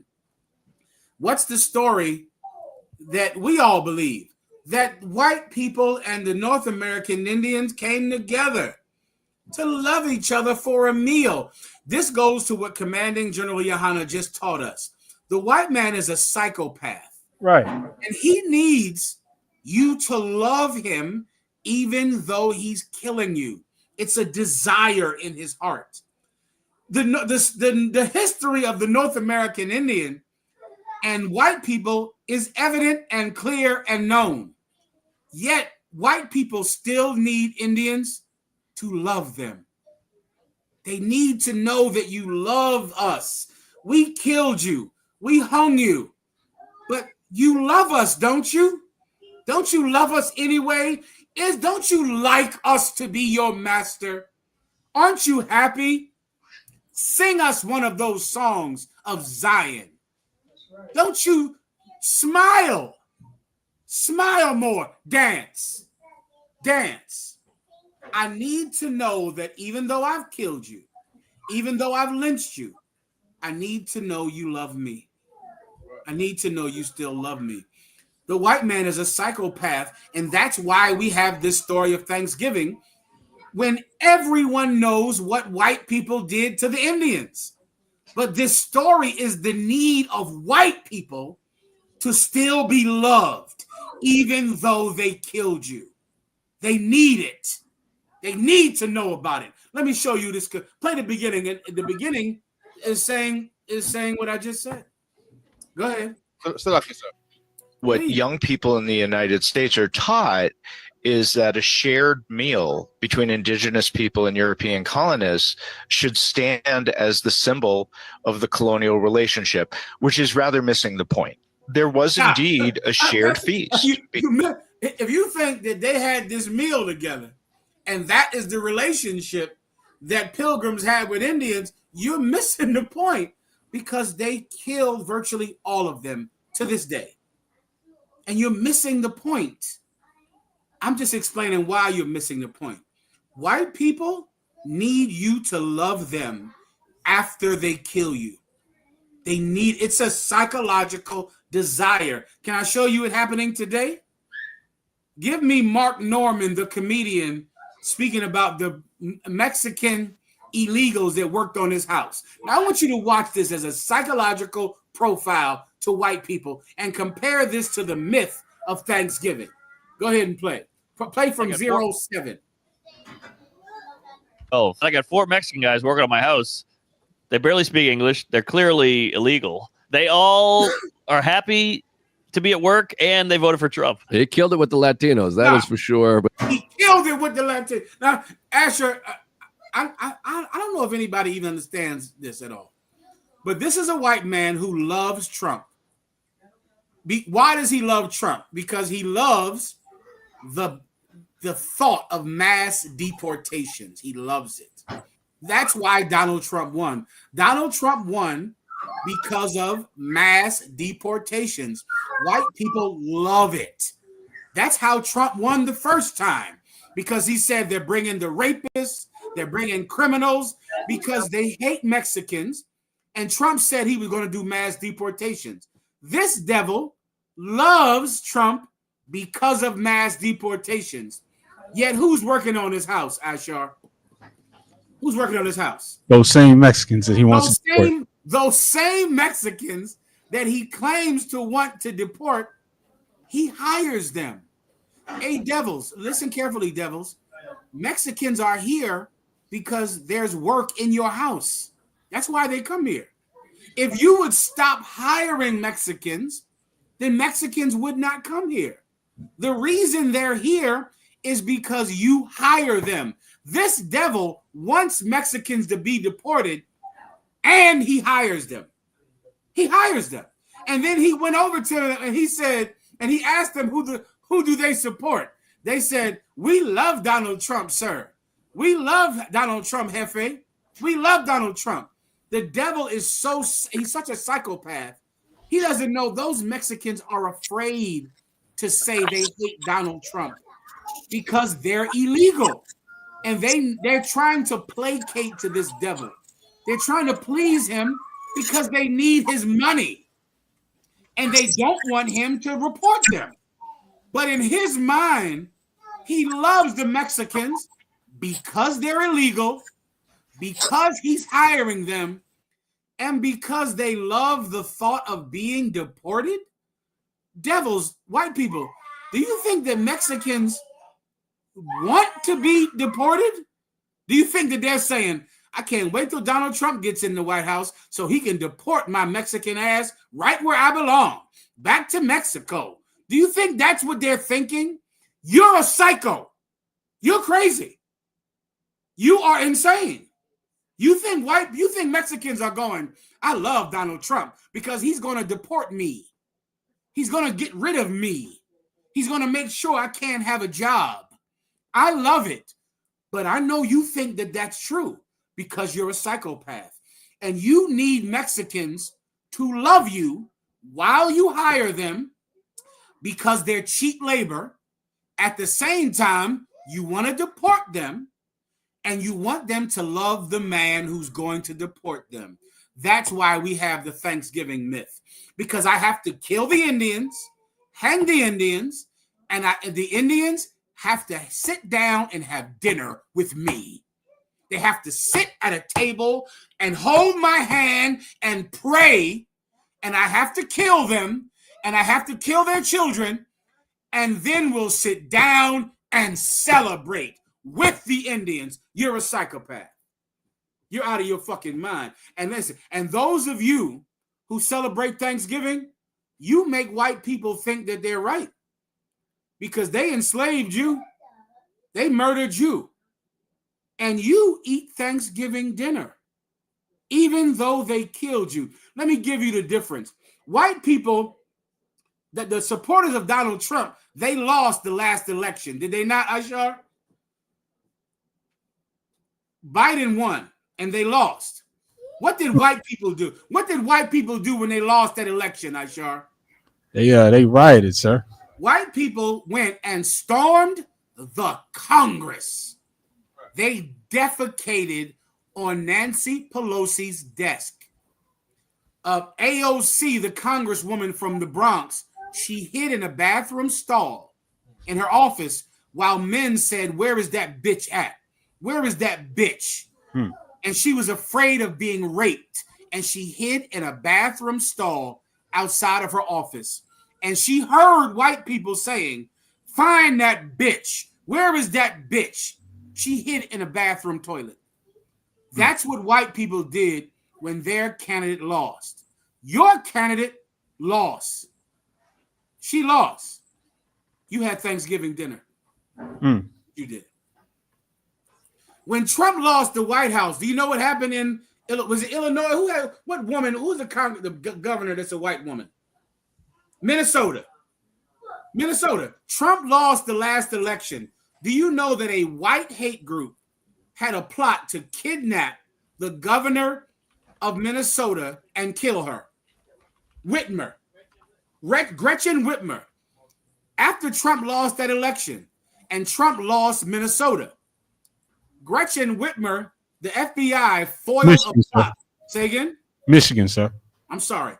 The governor of Michigan, the FBI foiled a plot to kidnap her and kill her because Trump lost.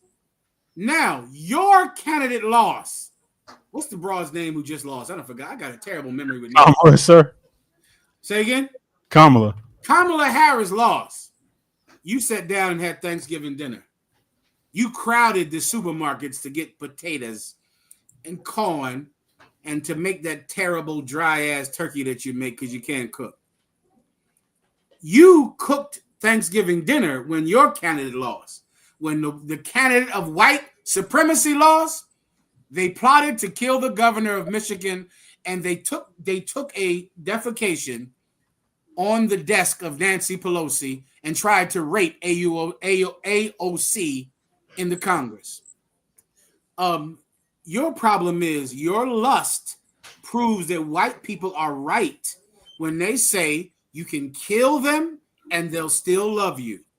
You can kill them and they'll still sit down and have dinner with you. Here's what you white people out there better understand. In the UPK, we are in a cult.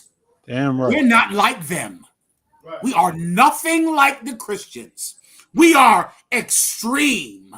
We're not like them. We will not have dinner with you after you kill us. We don't eat with pilgrims. We do not eat with pilgrims. Not here. Damn right, sister. Not here. Give me another one. What else are you holding? If I may, add one. Go ahead. On that note, sir, November 18, 1803, I brought this out last week on Commanding General Yohana's show. It is the biggest day for the Haitian Revolution, and because that's the day that the Inca army beat the French army, and after that, we got our independence. Now, Levi just celebrated that last week, and today they are celebrating Thanksgiving. However, the French are the one. France removed that day from their history. You're not gonna learn about Bataille de Vertières, where they lost against the Haitian army in the French educational system. They removed that in their history. It's not on there. You see that? Because once again, they're requiring the same sacrifice of the chosen people of God, the Haitians. You have to be killed. You have to be degraded to eternal poverty, and you have to like it. You have to enjoy it. Give me some. Let me tell you how much you have to fight this urge. What you're fighting on Thanksgiving, brothers, is lust. You're a glutton. You're fighting gluttony, and gluttony is a sin. Gluttony, in essence, is greed. You're greedy. You could eat any day. You have plenty of food. Black Americans are not dying from starvation. Black Americans are dying from obesity, which means you're not struggling for food. Right. You have no problem with food. You can eat all the time, every day, but you can't even just miss one meal for your brothers who have suffered. You can't do it because you are a disgusting, gluttonous pig. You're a glutton for punishment, and you're going to get more. Jesus, you're going to get more. Let me show you how deep it is. Give me Psalms 78 and 18. No, not this one. I got a better one for you, Aishar. Give me Proverbs 23 and 1 Salakia. to 2. Go ahead. Who said something? Proverbs chapter 23, verse 1. Mm-hmm. When thou sittest to eat. Let me let Zadok read. Let the young brother Zadok, give him a shot to read so he can learn. This brother reads excellently. Give him a hand, this trooper. He practices it so well. Let me hear. Matter of fact, before Zadok, give me some other troopers so they can practice. Any other troopers in headquarters? Count. Give me a trooper, then I'll get the young man Zadok. Proverbs chapter 23, verse 1. When thou sittest to eat with a ruler. With a what? With a ruler. Who's a ruler? A ruler is like a governor, a king, or our white oppressors. When you go to sit down and eat with a ruler, the white man rules over us. And you don't know this because we're poor. But when white people, when you eat with them, they're watching you. They're watching you. They want to see how greedy you are. White people are looking at black participation in Thanksgiving. They're looking at Hispanic participation in Thanksgiving, Haitian participation. Don't you know what white people are watching to see how you celebrate Christmas? They want to know. That's why that comedian said Mexicans love Trump. He's saying that for a reason, because he knows that Trump hates Mexicans. So if Mexicans love Trump, even though Trump hates them, God bless America. America is working. We're going to deport them, kill them, and they love us. Let's go, USA. Everything is working. That's what they want. They want to kill you, but they don't want you to be upset about it. They don't want you marching. They don't want you at camp yelling. They want you to love it. They need you to love it. They need you to love them. The Bible says this: when you sit down with a ruler, when you sit down with someone who's ruling over you, go ahead. Consider diligently what is before thee. Consider diligently what is in front of you. So I'm sitting down with white people. White people are watching me on Facebook, on TikTok, Instagram. You better look at what food is in front of you. Look down at it. Consider it carefully, diligently. Go ahead. Verse 2. And put a knife to thy throat. Listen carefully. This is extreme. The UPK is extreme. And put a knife to thy throat. Go ahead. If thou be a man given to appetite. Read it one more time, warrior. You're doing an excellent job. Do it one more time. Where's my knife at? I'm supposed to have a knife. If thou be a man given to appetite. And put a knife to thy throat. If you are a man given to appetite. If you are a greedy person and you sitting down with a ruler, put a knife to your throat. If you're greedy, if you're a man given to appetite, you cannot let these white people see that you love that turkey. You cannot let it happen. They can't know. You can't let white people realize how much you love your mama's sweet potato pie. You cannot do that. If thou sit amongst a ruler, consider what is placed in front of you, and put a knife to thy throat, if thou art a man given to appetites. This is why. Keep going. Con. Verse 3. Be not desirous of his dainties. Be not what? Be not desirous of his dainties. Don't desire his dainties. What's a dainty? His little delicious things. You remember, this ain't slave food. There's slave food. The slave food. Arroz con pollo. That's slave food. A big pot of collard greens. So things in a big pot that all the slaves eat out of. That Haitian food. That's a big pot of something boiled. That's slave food. West Indian food. Puerto Rican food. You just boil it down and everyone just comes and fills up a bowl. But those white people, when they bring you to dinner, they're going to see you eat things that you don't get to eat every day. Things you don't usually get. And if you are greedy, put a knife to your throat. And do not be desirous of their delicious things. You can't let them see that you want their delicious food. Keep going. For they are deceitful meat. For they are what? Deceitful meat. For they are what? Deceitful meat. If you let white people know how much you love that pie that you eat once a year, that food that you eat once a year, before you let them see you do it, put a knife to your throat. Because if not, they're going to use that food to control you. That's deceitful meat. They're going to see that you love, you like this food. You like sweet potato pie. You like candy yams. Do you know how powerful this myth is? Why do you only eat sweet potato pie on Thanksgiving?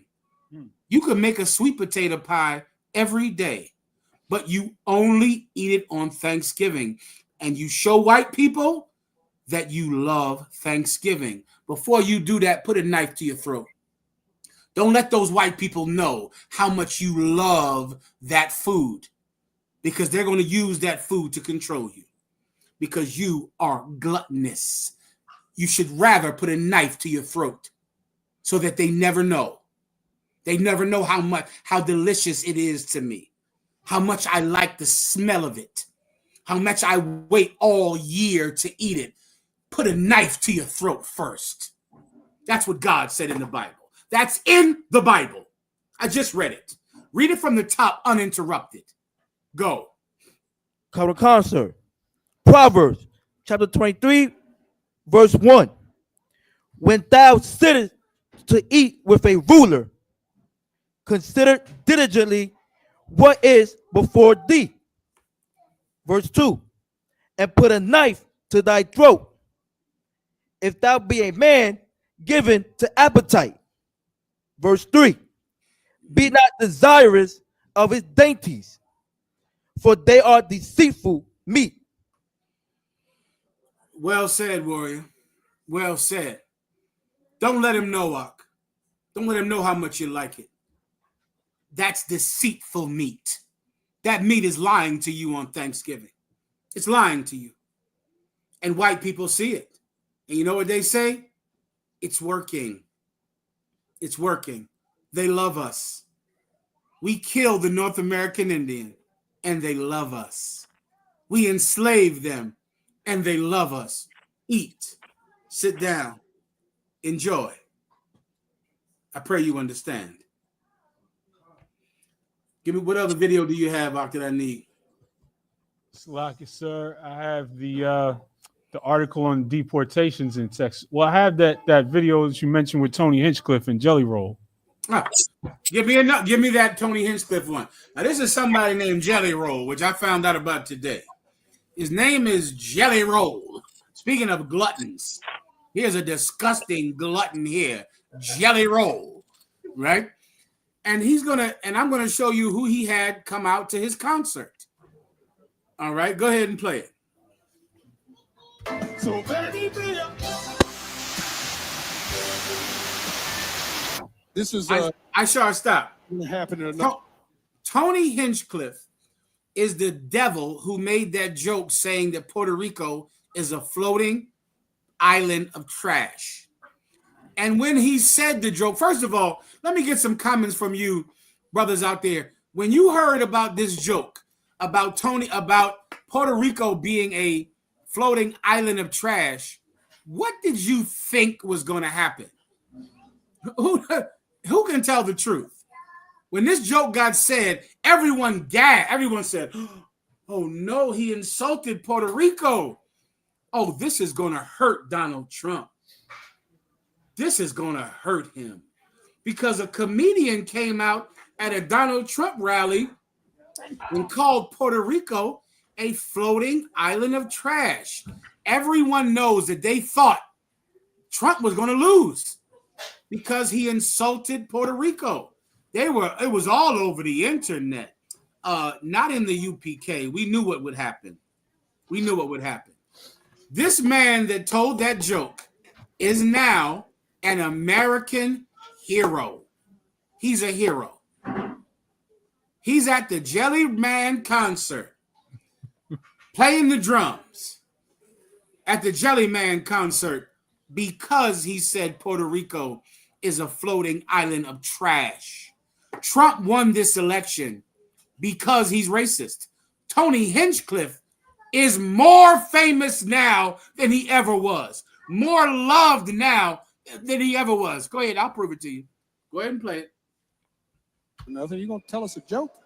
Jokes have been getting me in trouble lately, Jelly. I seen the news. Hold on. You're gonna play an instrument? Yeah. What instrument are you gonna play, Tony? Any goddamn one I want. This shit's easy, dude. You think this is easy? It's so easy you can do it. Are you a singer? You're not gonna try singing, are you? I mean, how hard can it really be? I want to be best new musical artist of the year and give a big fancy acceptance speech like you one day. You better show me Tony, baby. Show me Tony. Show me Tony, baby. Let's play some drums. Show me Tony.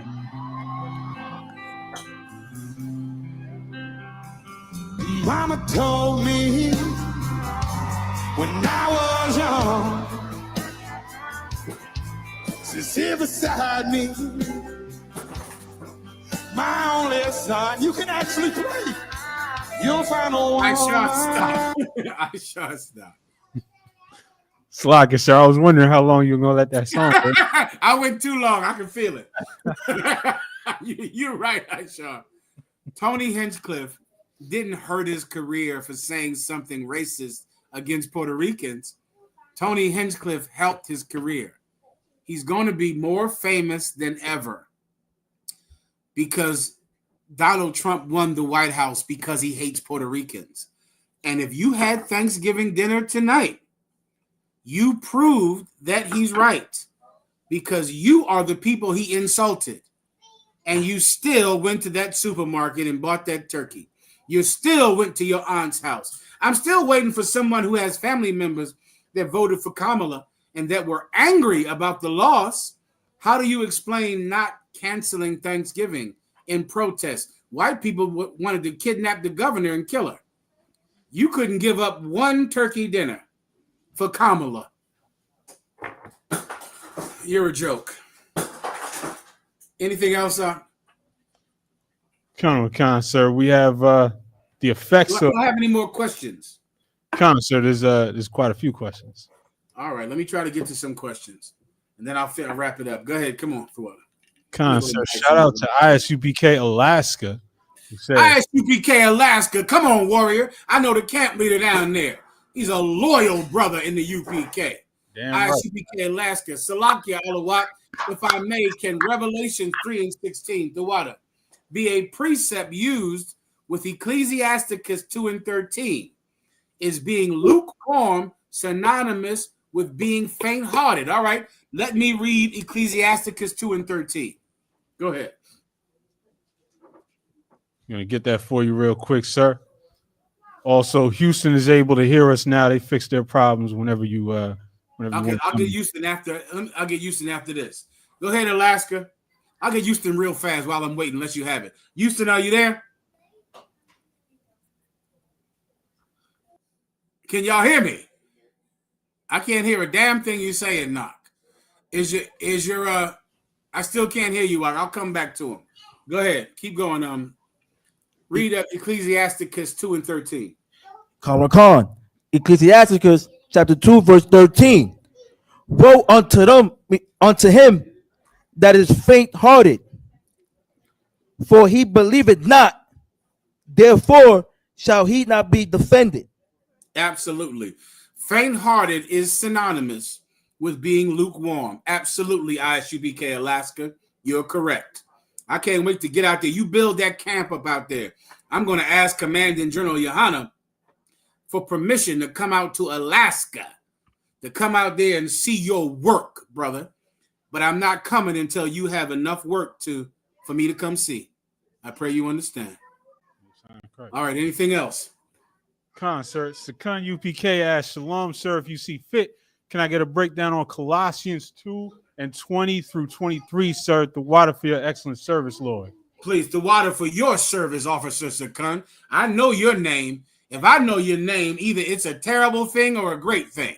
And I know your name, Sakun, because your reputation goes before you among the men who you report to. Well done, Sakun. I'll answer your question for you, please. It'll be my honor. Go ahead and read it. Colossians 2 and 20. Khan. Colossians chapter 2, verse 20. Wherefore, if ye be dead with Christ from the rudiments of the world.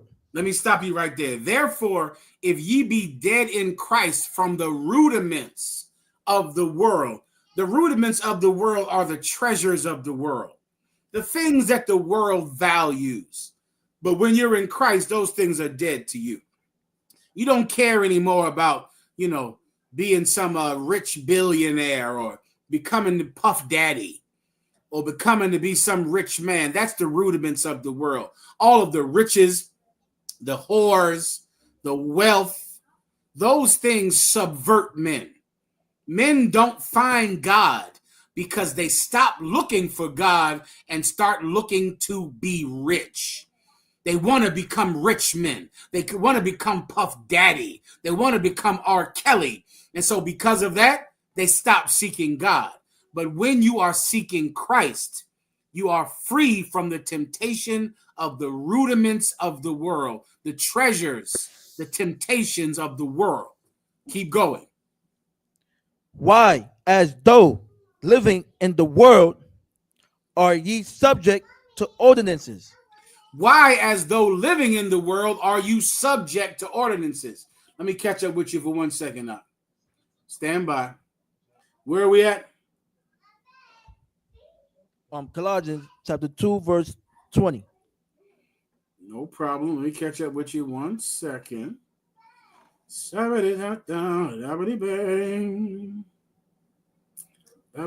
said 1 Corinthians? Colossians chapter 2, verse 20. Colossians 2. Hold on. Colossians 2. Oh, shit. I'm sorry. Colossians 2 and 20. Let me just read it real fast. Oh,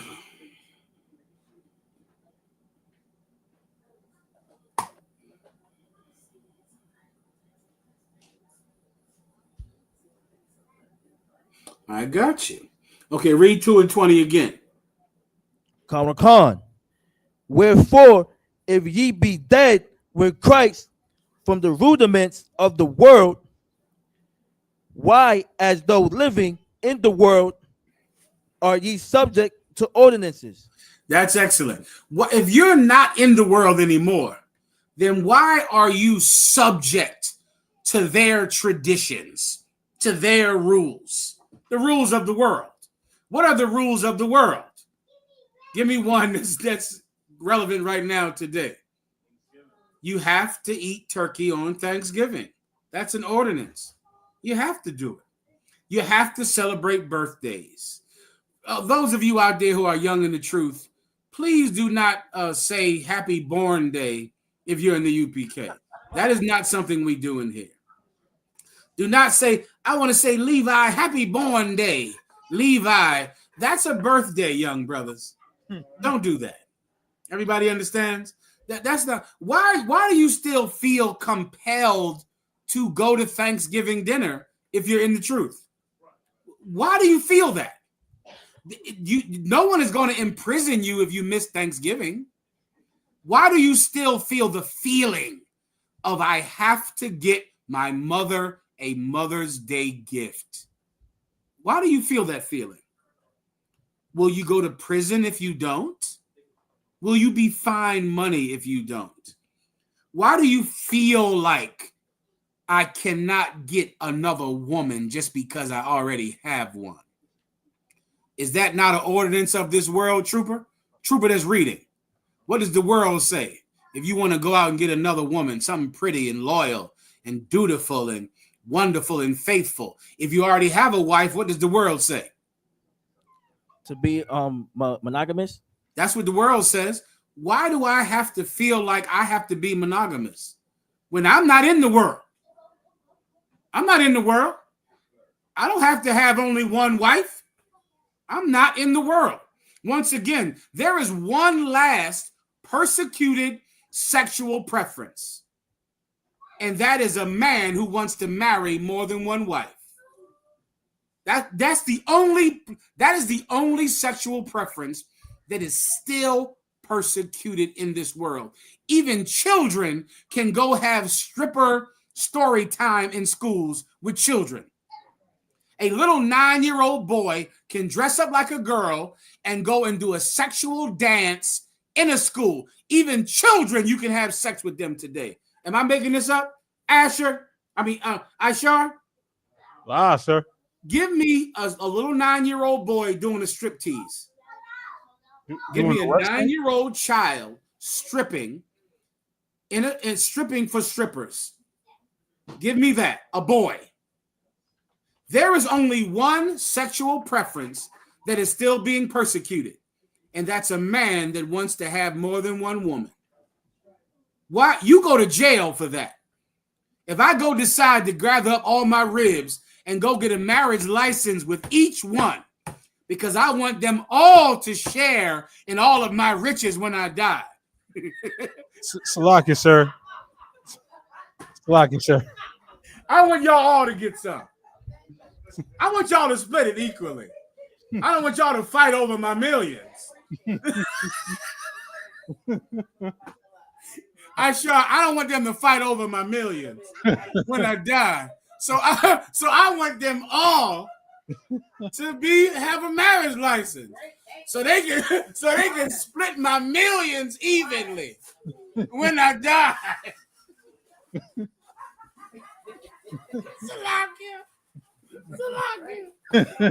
You're welcome, y'all. I ain't gonna leave y'all out there. You can have the house in Miami. You can have the Rolls Royce. I'm gonna split it with all of y'all evenly, but I can't do that. The white man won't let me share it with you. That's how much we be in the press. The white man won't let me get 4 marriage licenses. I would love to share my millions, but here we go. The white man's the devil. I can't do that because I would go to jail if I have more than one marriage license. Why am I being oppressed when a gay man is not? 2 men can go get a marriage license. You can go have a sexual striptease with a 9-year-old boy. Do you have what I want? Yeah. You have what I want? Salaki, sir. I don't know how to search for what you just described. Oh, Lord. You don't want to put that in your computer. Listen, I don't blame you. Never mind. Salaki, Aishar. You smarter than me. If I may, sir. Right, Aishar. My apologies. Do that at home, but be careful. All right. The point is this. Why are you still subject to their rules when you're not in the world? Are you still feeling pressure to celebrate Thanksgiving even though you're not in the world? Why? Why do you still feel like you need to go to your mother's house for Thanksgiving when you're not in the world? Read it again, please. Let me get Levi, and then you can read it again.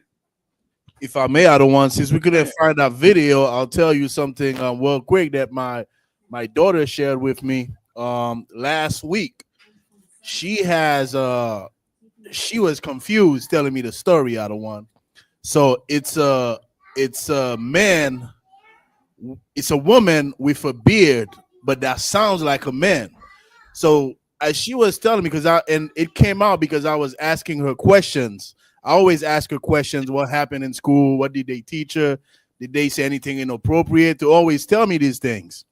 So at first she said no, and then she was like, "Oh, actually, there was a man or a woman that came, and she had a beard. She looked like a man, but she sounded like a woman." My daughter was confused.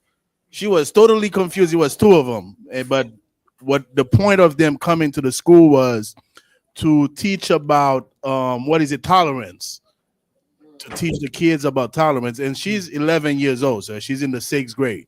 So I was finding that out by asking her questions. 1 second, Levi. Ashar, look up Drag Queen Story Hour. I think you can find that. That's what Levi went through. Levi, that's called Drag Queen Story Hour, where a drag queen comes into your school and reads books to your kids for some reason to teach what's the word you just used? To teach what? Tolerance, sir. Yeah, to teach tolerance. Why don't they have a disabled person come to your school in a wheelchair? Like, why is it that tolerance is only for the LGBT transgender community? Who do you think your child will see more? A man dressed like a woman or a man in a wheelchair? Levi? Meaning, in your child's life, will they see a transgender more, or will they see a man in a wheelchair more? They will see a man in a wheelchair more. Clearly, if we need to teach tolerance, why don't we teach tolerance to the disabled people? The people who are disabled. Why don't you have people in wheelchairs come into school and read books to your children?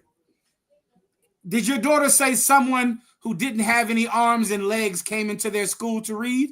Did your daughter say an old person who was very old? No. So the person that came to read to your child was a transgender. Is that right? A transgender, a man, woman, both. So they refer themselves as them. Them, they, them. Right. If people want to teach tolerance, why not tolerance to the disabled, to the elderly, to people who need mercy and kindness and who people are afraid of, like people who are crippled or disabled or in wheelchairs? They don't bring them to schools. They do this. This is a boy. A boy. Play it from the beginning. This is a boy who is sexy. This is a sexy boy, a 9-year-old. Let me ask you a question. Should little 9-year-old girls be sexy? Should little 9-year-old girls be sexualized? They are. And now there are very sexual, sexy little boys. Every sexual preference is allowed in America except for one: a man who loves more than one woman. You go to jail for that. You go to jail if you try to get 2 marriage licenses, 3 marriage licenses. Why am I subject to these ordinances when I'm not in the world? To be more on to the point of Thanksgiving, why are you subject to Thanksgiving when you're not in the world? Why do you still feel the pressure to celebrate it when I'm not in the world? Keep going, trooper.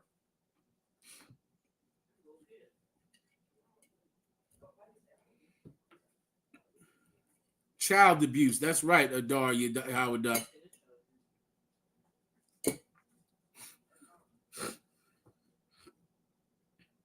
Handle not.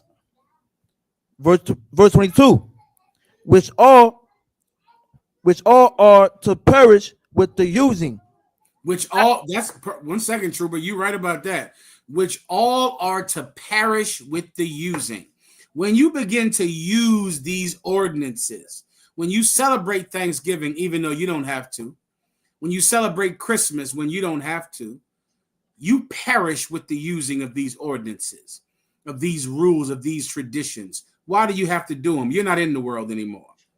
That's to the brother's question, all right? I believe I answered it for him, all right?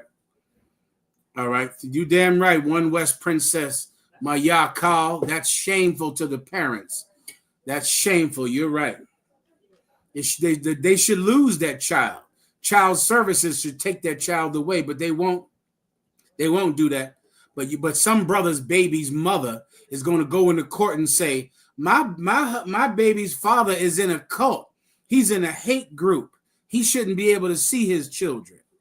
You remember that. And think about how heroic your husband is. Think about how heroic your brothers are to be one West. Is there anything else? Sir. I believe Houston has their situation fixed now. Houston, how you feeling now? You all right? Can you hear us, sir? Give Houston a hand. I see you, Houston. You got Officer Iran and Officer Knock in there. These two men are of high reputation. Knock and Iran. I don't know if there's anyone in the nation that doesn't know who you are. Everyone in the nation of Israel knows who Officer Iran is and who Officer Knock is. Everyone knows you two. I wanted to just talk to you real fast, brother, because I know you had that traitor down there in your city, in your state of Rambo Ya'Allah. Don't take that personal out. I know that traitor down there in Texas, you Texas brothers took that personal because he was from your city, from your state. And I want you to know that no one in the nation of Israel at all attributes that to the hard work that you brothers do down there in Texas, man. Don't think that at all. Don't even worry about Rambo Ya'Allah. For those of you that don't know, there was some faggot out there in Texas that laid down his sword, became a traitor, and wrote a whole Declaration of Independence to leave the truth. Then did a whole nother video saying he was right to leave the truth. And I know sometimes things like that, you can take it personal if you're from the same zone as the person that did it. Don't take it personal, Akim. Don't worry about that. You brothers, your reputation is sound. You understand me, Iran? You understand me, Knock? Sir. Don't care about him. Sometimes that happens every 10 years or so. Some brother, Rambo Ya'Allah, he's just getting high. He's smoking weed. He's having sex with prostitutes. He's beating his wife probably to death. He's probably beating his wife to death. And he doesn't want us to find out. I'm going to find out anyway. His wife is going to call me and tell me all about it. You don't have to worry about him. Don't take it personal. You understand? Don't worry about it. Don't care. Don't care about it. Before you know it, he'll be gone and saying that Jesus Christ is a lizard in about 5 minutes. Did y'all hear about that? There's some brother that left the UPK, then left another group, says that Jesus is a lizard. He'll be eating pork. Now, remember, Rambo Ya'Allah is a traitor, and he better hand in his cover so that he doesn't become an enemy. He better hand in his cover. That's what has to happen. I don't give a damn about the man, but I do care about that cover. I want that cover back. And so if you talk to him, you tell him to hand in his cover, and then we won't be enemies anymore. The cover matters, but the person does not matter. You understand? But I just want you brothers to know that you don't have to take it personal. It doesn't matter. Don't be offended by it. Don't judge another man's servant. He broke his oath to God. God will deal with him. You don't have to worry about him at all. And do not ever think that casts any aspersions on your work. Because men, you are men of high reputation. I never even heard of Rambo Ya'Allah until he left the truth. Right. I still don't know his name today. I think it's Mataza. Mataza is all I know. It's either Mataza Ya'Allah or Mataza Bun or Mataza something. But I still don't know him, and I wouldn't know him if I saw him. I would not know who it is. Knock, I know you. You're a man of high reputation. Iran, I know you. You're a man of high reputation. Men like Rambo Ya'Allah, they come and go. As long as they hand in their cover, there's no hard feeling. if they don't hand in their cover. For those of you that don't know, a cover is a Hebrew Academy jacket, but it is not yours. It's a badge of achievement and a badge of loyalty. And if you leave the truth, you cannot leave with it. You hand in your cover, and then you could go. I was recently somewhere, and some cat that left the truth saw me, and he went and bought me dinner and paid for my dinner. I was out somewhere, and I didn't know who the hell it was until a day later. I didn't know who it was. I know he paid for my dinner, and I took his money and left. And that was that. And Rambo Ya'ala will be the same thing. He's just getting high, having sex with prostitutes, molesting somebody, beating his wife to death. But he has not sinned against you. He sinned against God. Don't even care. Don't care. If you want to say something about it, you can. He is a traitor. He is a traitor, and he's disgusting. And he is going to be filth until he gives back his Hebrew Academy cover. But you don't have to care about him. Never care about who leaves the truth. Only care about who stays. That's the key. Somebody leaves the truth, before you know it, it begins to occupy your mind because of the insult. Because you feel personally insulted because you knew him. I didn't know him. But I'm sure you brothers might have known him. Is that correct or not? You knew him. I didn't know him, so I don't feel the insult because I didn't know who he was. But you knew him, and because of that, I know you can feel the personal insult, the disloyalty, and it can offend you. But please take the benefit of my years. And I've seen 1,000 Mataza somethings over my time. And before you know it, you forget about them, and they call me back, and they apologize, and their wives call me, and it's nothing. Don't be preoccupied ever with people that leave the truth. Focus on the people who do not leave the truth. Those men, those women are in your care. If you want to say anything, please say it now. Would anyone like to say anything? You're free to do it. Knock, what did you want to say? On behalf of Texas, sir, we understand, sir. I know you do. I know you do. Under Captain Yatazak, I absolutely understand. Tazadak, is this another? Who does not know Tazadak? The minute you see him, the minute you look at him, you know that's Tazadak. Give him a hand. He's absolutely legendary in his service to God. Tazadak, don't feel personally insulted by that traitor Mataza something that left the truth. It does not reflect on your service. You understand? Everybody knows y'all brothers. I just wanted to make sure you know that, because I know how it is sometimes when you know a man who betrayed his oath. It can feel personal. I've learned to never take it personal. I just focus on who stays. Look at this brother right here. Give him a hand. Who is this? I don't got to tell you. Put his name in the chat. Put that brother right there in that red Hebrew Academy Ashar out of New York cover. Put his name in the chat. I'll wait. Let me see how long I have to wait. The brother on the end in the red.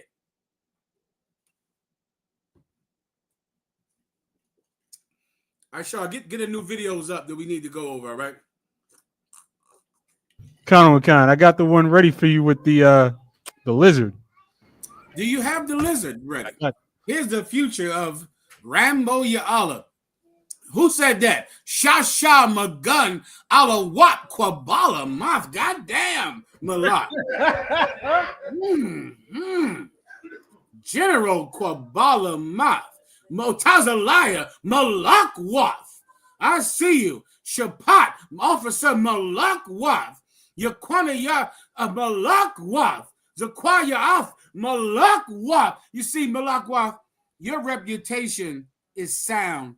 Don't take it personal that some cat I never heard of left the truth in your state. He doesn't matter. You matter. You see these brothers on the screen? These are the brothers who stayed in Texas. That's who you're looking at. You're looking at the men who kept their oath. the men who stood so stiffly for their king here on the earth. Why do you give a fuck about some cat who left? He is common. You men are uncommon.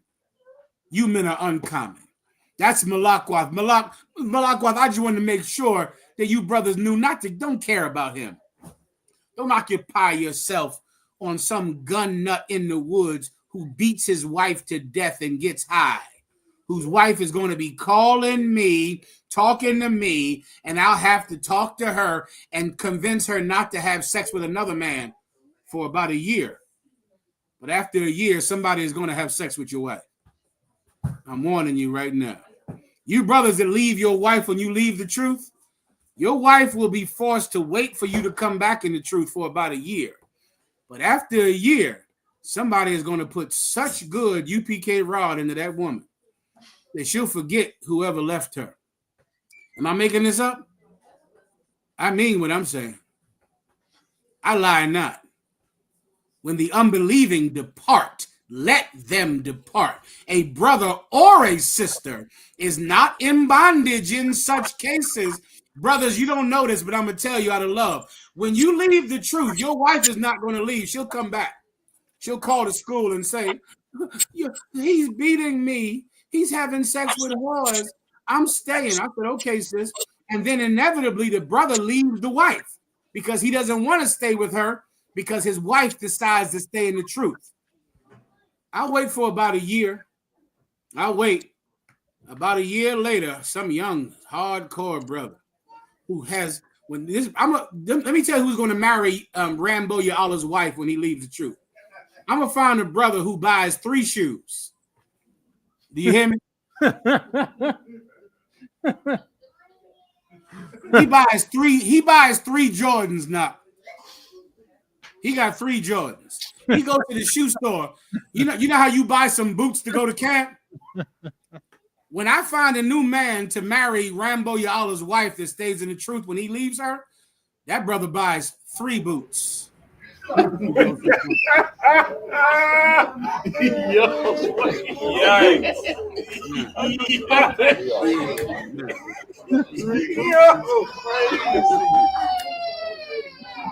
He got to buy a Jordan for that thing.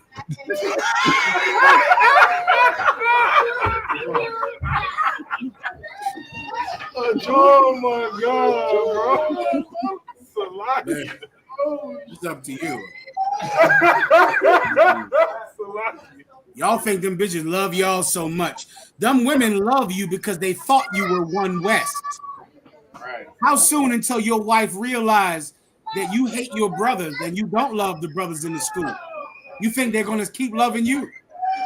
When they realize you don't have any loyalty, do you think you'll still be so attractive to your wife that thought you were big bad officer Mataz or something? You're going to leave your wife because you're going to find another woman, and you're going to leave your wife because you're not in the UPK anymore. And when you leave your wife is going to call me, and she's going to wait for about 1 year. After 1 year, the unbelieving has departed. And there's some young brother that buys 3 shoes when he goes to the shoe store. 3 Jordans. She's going to have him with honor. I pray you understand. Oro por tu entendimiento. Houston, I just wanted to give you brothers, let you know, we know who you are. We don't know who he is. So don't worry about it. All right? Solid. Next. Próximo. Got that video for you, sir. Mm-hmm.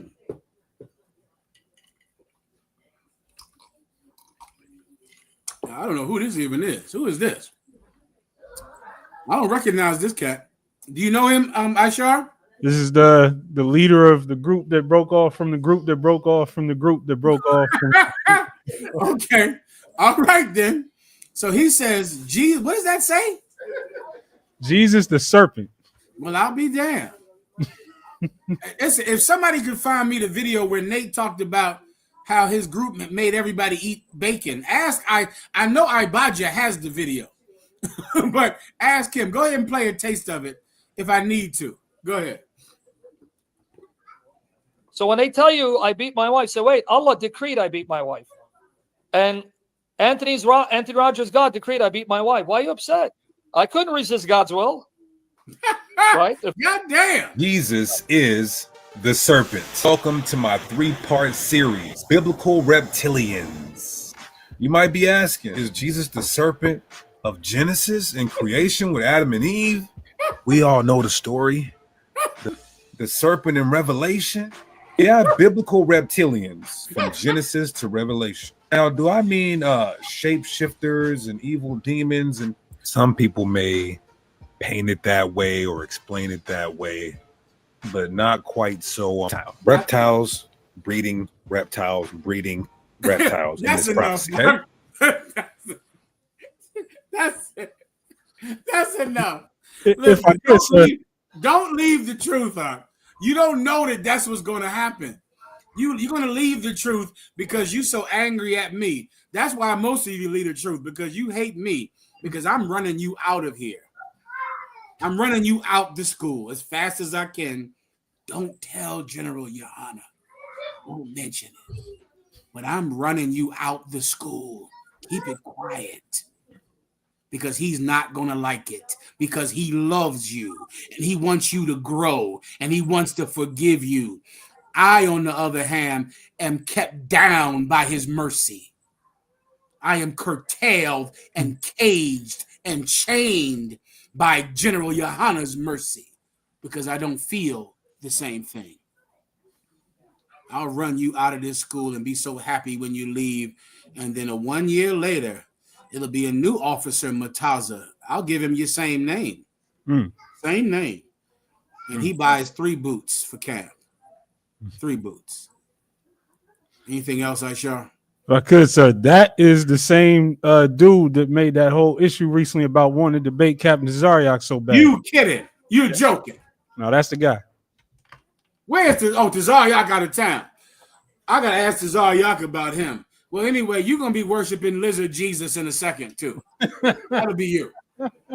I got to get back on Thanksgiving for time's sake. All right, Jesus Christ, look at the time. Come on. Go ahead, Lizard Jesus, look at the time. Where are we at now? Give me my videos, Doc, so we can play them. Come on, sir. I got this one here, and this little white boy wanted some chicken nuggets.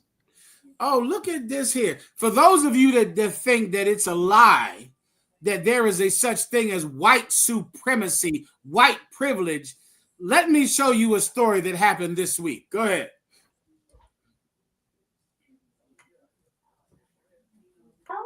No, somebody did, but somebody wanted chicken nuggets. Oh my gosh, thank you. Sorry about that.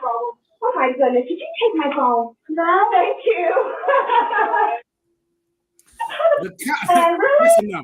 Give me the cops that came to the house and shot the person that called the cops out.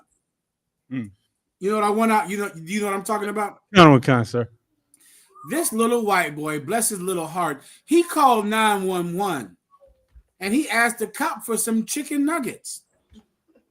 The white woman opens her door. Look at this house she lives in, Aisha. My God, Aisha, is that the kingdom of heaven?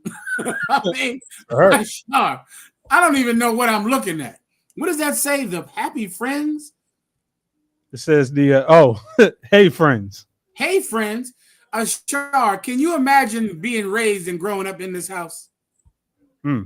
I mean, look at this house these little devils live in. Well, these little devils live in this house. They called 911 and asked for chicken nuggets. The cops came to the house and brought these little devils chicken nuggets. The mother opens the door like, gosh, be golly gosh, what are you guys doing out here? Oh, you brought chicken nuggets? Thank you. The cop went to the McDonald's and bought chicken nuggets. And look at the house that these little devils live in. And a police officer brought them chicken nuggets. No, there's no such thing as racism. No, there's no such thing as white supremacy. There's no such thing as white privilege. Let me show you what it's like when you call the cops and you're black. Do you have it yet, Asher? Now, let me give you the other side. When you call the cops and you're black, This is what happens. U.S. police kill unarmed black father who called 911. He called too, Ashar. He called. This man called 911 to say that, to report that someone was breaking in his house. He's in his home. It's not such a palatial estate as those little white boys live in. He called the police as an American citizen, just like they tell you to do. They tell you to call the police. If you need help, if you're in trouble, call 911. We all have taught our children that. Well, he did it. His house was being broken into. He called the police. The police killed him. They killed him.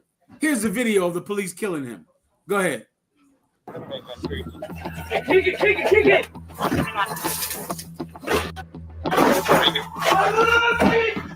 Metro Police! Metro Police!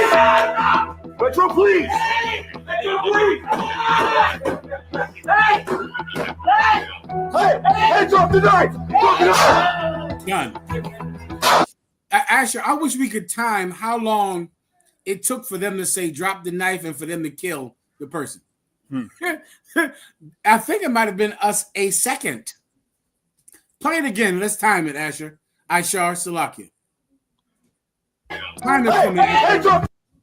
So that's where he says hands off the knife. Go ahead. The knife! Less than 2 seconds, sir. In 2 seconds, they saw two people fighting with a knife. They just shot anybody. They shot the person that called the police. And then when he was down on the ground, laying on the ground, they shot him 3 more times. See, that's what happens when you're black and you call 911. But when you're white and you call 911, a police officer brings chicken nuggets to your house. Chicken nuggies. A police officer brings you a 10-piece chicken nugget to your house. Did you celebrate Thanksgiving today? Huh? Did you enjoy the turkey? You glutton. You pig. You pig. You're a glutton. That's what you are. You're a glutton. You don't love anybody. You don't care about anybody. All you care about is filling up your disgusting stomach. And when the diabetes and heart disease and the plagues kill you, it will confirm that God loves the North American Indians. It will confirm it. Let me give you a few precepts. Ashley, was there anything else? I got to bring out there. I'm trying not to go over. I'm going to do there. I'm going to do the Asher. I need the test pattern, and then I'm going to give you gluttonous precepts, and then I'm getting the hell out of here. Kind. All right, Asher, give me the there. I'm sorry, you're right. Now, who is in here older than 45 years old?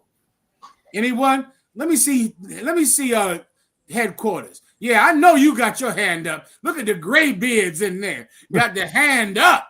Give him a hand, the hoary head, the gray beard. You see, they don't know. This thing here, I know so well. I know this so well.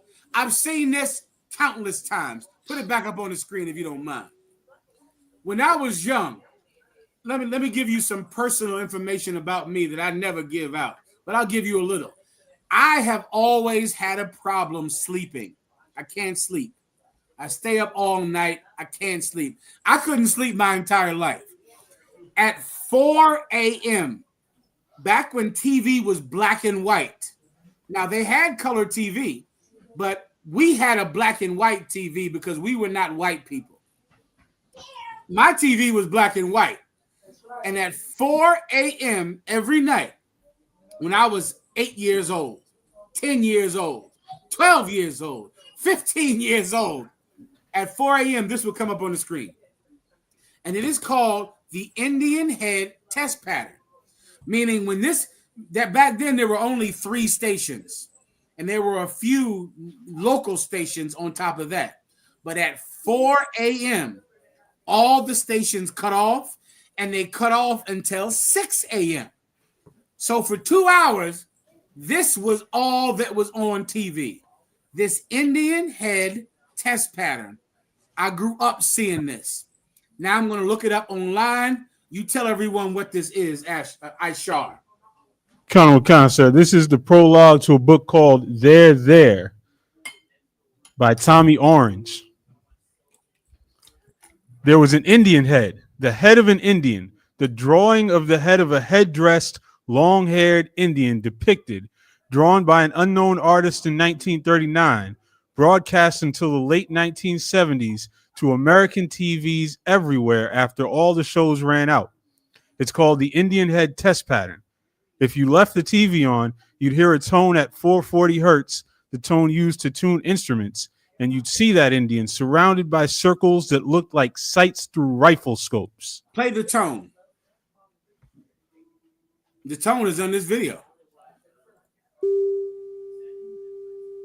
That's the tone. Every night, 4 a.m., I heard it as a child. I would go, damn. The honeymooners would go on. I'm talking too old for you now. The honeymooners would go off. I Love Lucy would go off. And all I would hear was this tone. And I'd sit in my bed, not being able to sleep for 2 hours. Pause it. This book is telling you the history of this tone, of where it came from. The history of this Indian head test pattern. Keep going. There was what looked like a bullseye in the middle of the screen with numbers like coordinates. The Indian head was just above the bullseye. Like all you'd need to do was nod up in agreement to set the sights on the target. To set the what? To set the sights on the target. This Indian head came up on everybody's screen. This is a target. And it was training everyone's eyes to look from the center and then go up to focus that target on the Indian head. This is a gun. This is a gun target. I'll show you. Show me gun targets, Ishar. This is a gun target. You see this here? You brothers down in Texas, you go to the range, you know what I'm talking about in Austin, Houston, in Austin, in San Antonio, in Dallas. You know what I'm talking about. This is a gun range target. Here are a few examples right here where they want your eyes to focus on the targets.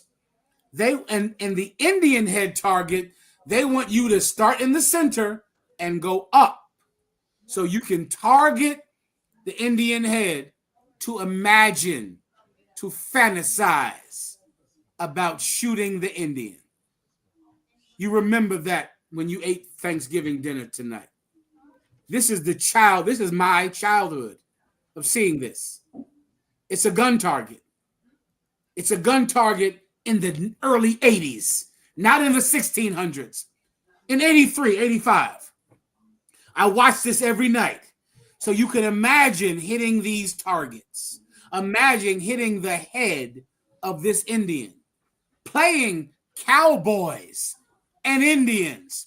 And imagine, this is your imagination to shoot the Indian in the head, to shoot him in the head. Focus your eyes and focus on his head and kill him.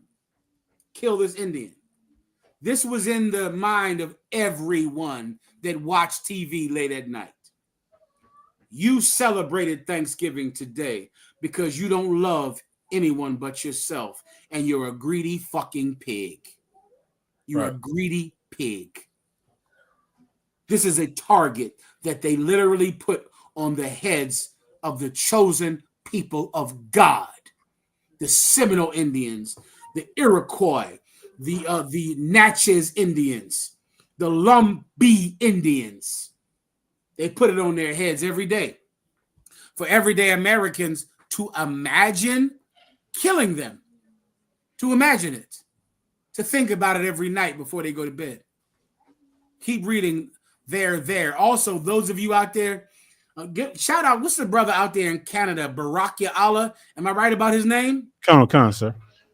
Barack Allah, oftentimes he recommends poetry to me. Some of you know that I like to read poetry. I love to read the Bible. I've read it more than you have ever read it. I understand it, and you don't understand it. When you attempt to battle me, I'm going to make you cry. You're going to cry when you battle me because I am better than you. I'm a better person than you. You're not in my league.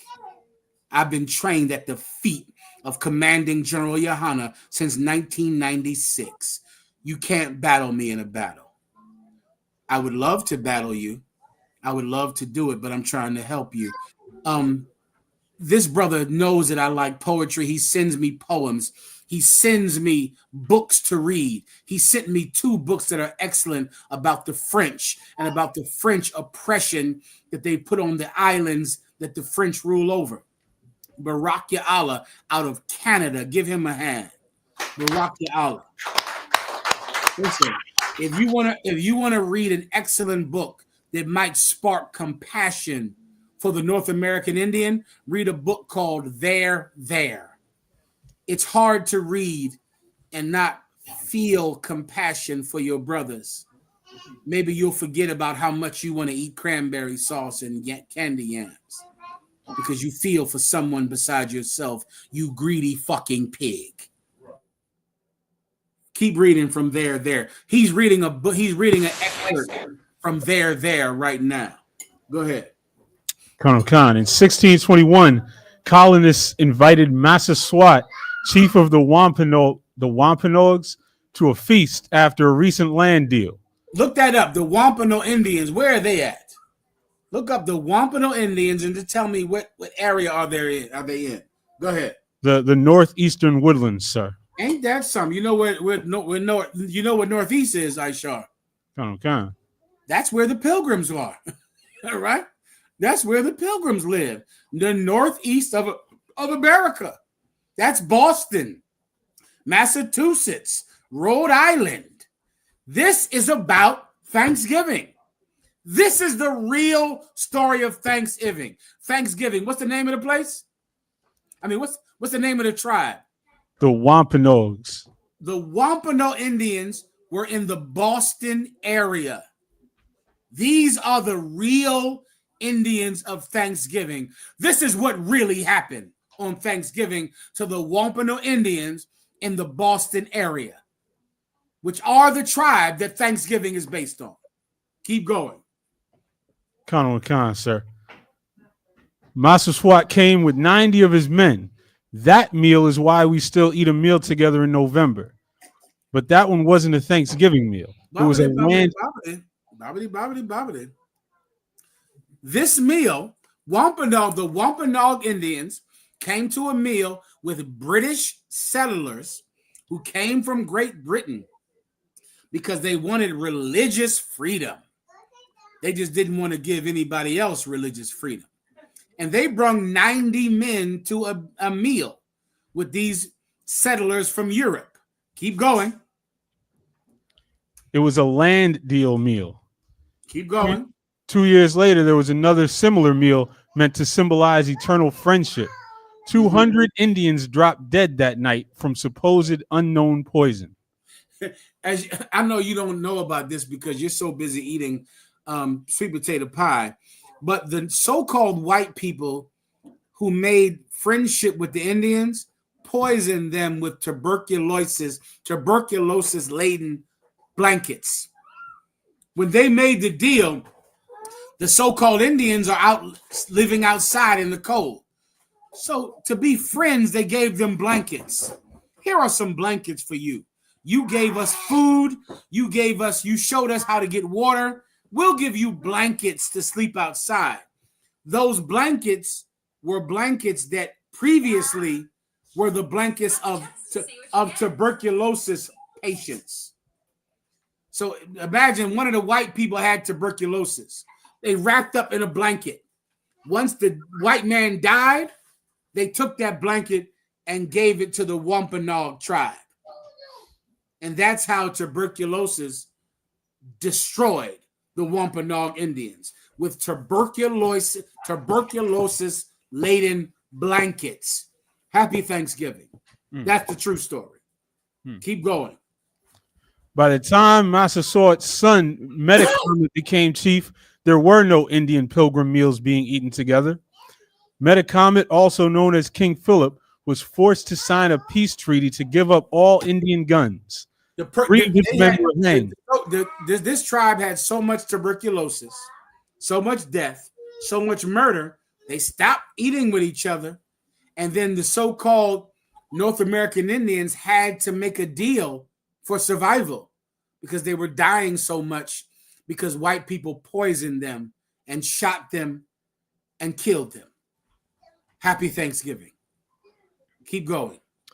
His brother Wamsutta was, let's say, very likely poisoned after being summoned and seized by the Plymouth court. Yeah. All of which led to the first official Indian War, the first war with Indians, King Philip's War. 3 years later, the war was over and Metacomet was on the run.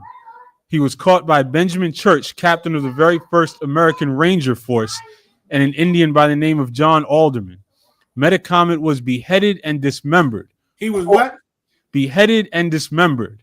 You know, you young brothers, you don't know. You have the Washington Commanders today. But when we were children, we had the Washington Redskins.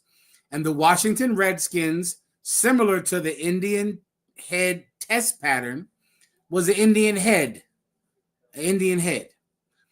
And the reason that the Indian head became so synonymous with culture is because of this. This is where it came from.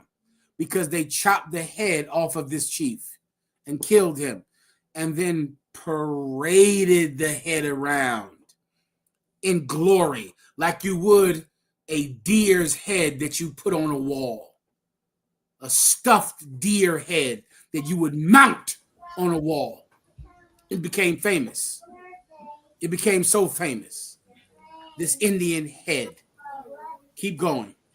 They tied his 4 body sections to nearby trees for the birds to pluck. They tied his 4 body sections, meaning you got your arms, another arm, 2 legs. They tied his body to 4 trees, and they left it there for birds to eat his body. But the head they cut off. They cut off his head. Salaki, sir. I'm sorry. I believe they tied those sections after they quartered him. Please, I apologize. Quartering him means the same thing. You tie his body up and you cut it into quarters. So you got 2 arms, 2 legs.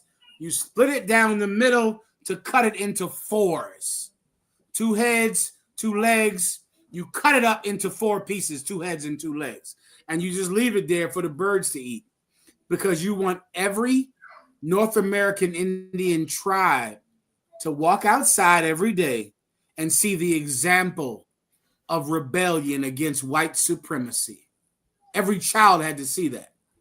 Imagine you leave out your tent in the morning and you see the body of the man who had courage, who was brave.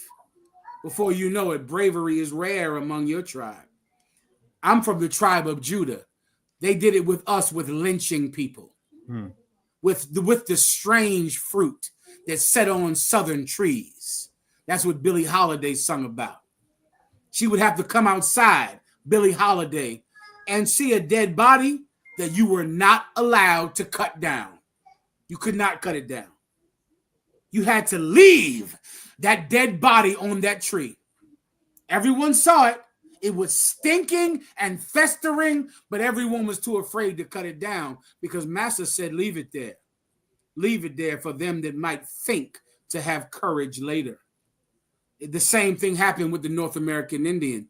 They cut his body into 4 pieces for the birds to eat, not for you to bury, not for you to dig a grave and put him in the ground. He had to stay for an example so that no one would have courage later. The Romans did it with what form of killing? Who can blow my mind with giving me the answer? This is where they got it from. Whoever answers this question, I'll be highly impressed. The Romans left examples sitting up for the birds to eat. Salaki, sir. One second. So that anyone that had courage would remember this is the result of you having courage. Who would like to answer, Aishar? Salaki, sir. Crucifying? Crucifixion. Give Aishar a hand. He's a well-educated officer, and he has a high reputation in this school. Everyone knows Aishar. Everyone knows him. Correct, Aishar. The Romans' form of capital punishment was not to kill you and bury you, not to kill you and throw you in a hole, but to hang you on a cross so that everyone that rode by you every day would know the punishment for being courageous, the punishment for being brave. Our king was made an example of in this same method, our king.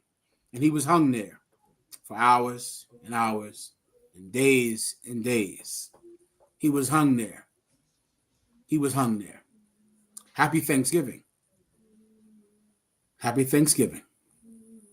Continue. Come on, sir. John Alderman was given Metacomet's hand, which he kept in a jar of rum, and for years took it around with him, charged people to see it. Metacomet's head was sold to the Plymouth colony for 30 shillings, the going rate for an Indian head at the time. The going rate, Aishar. There were other heads. There was a commerce for heads. You know, the United States Cavalry would pay you 30 shillings. Is that what you said, Aishar? Come on. 30 shillings was the going rate for Indian heads. That was the going rate. Like the going rate for oranges or avocados or turkeys. How much did a turkey cost this year? How much was a turkey per pound this year? Huh? How much did you pay?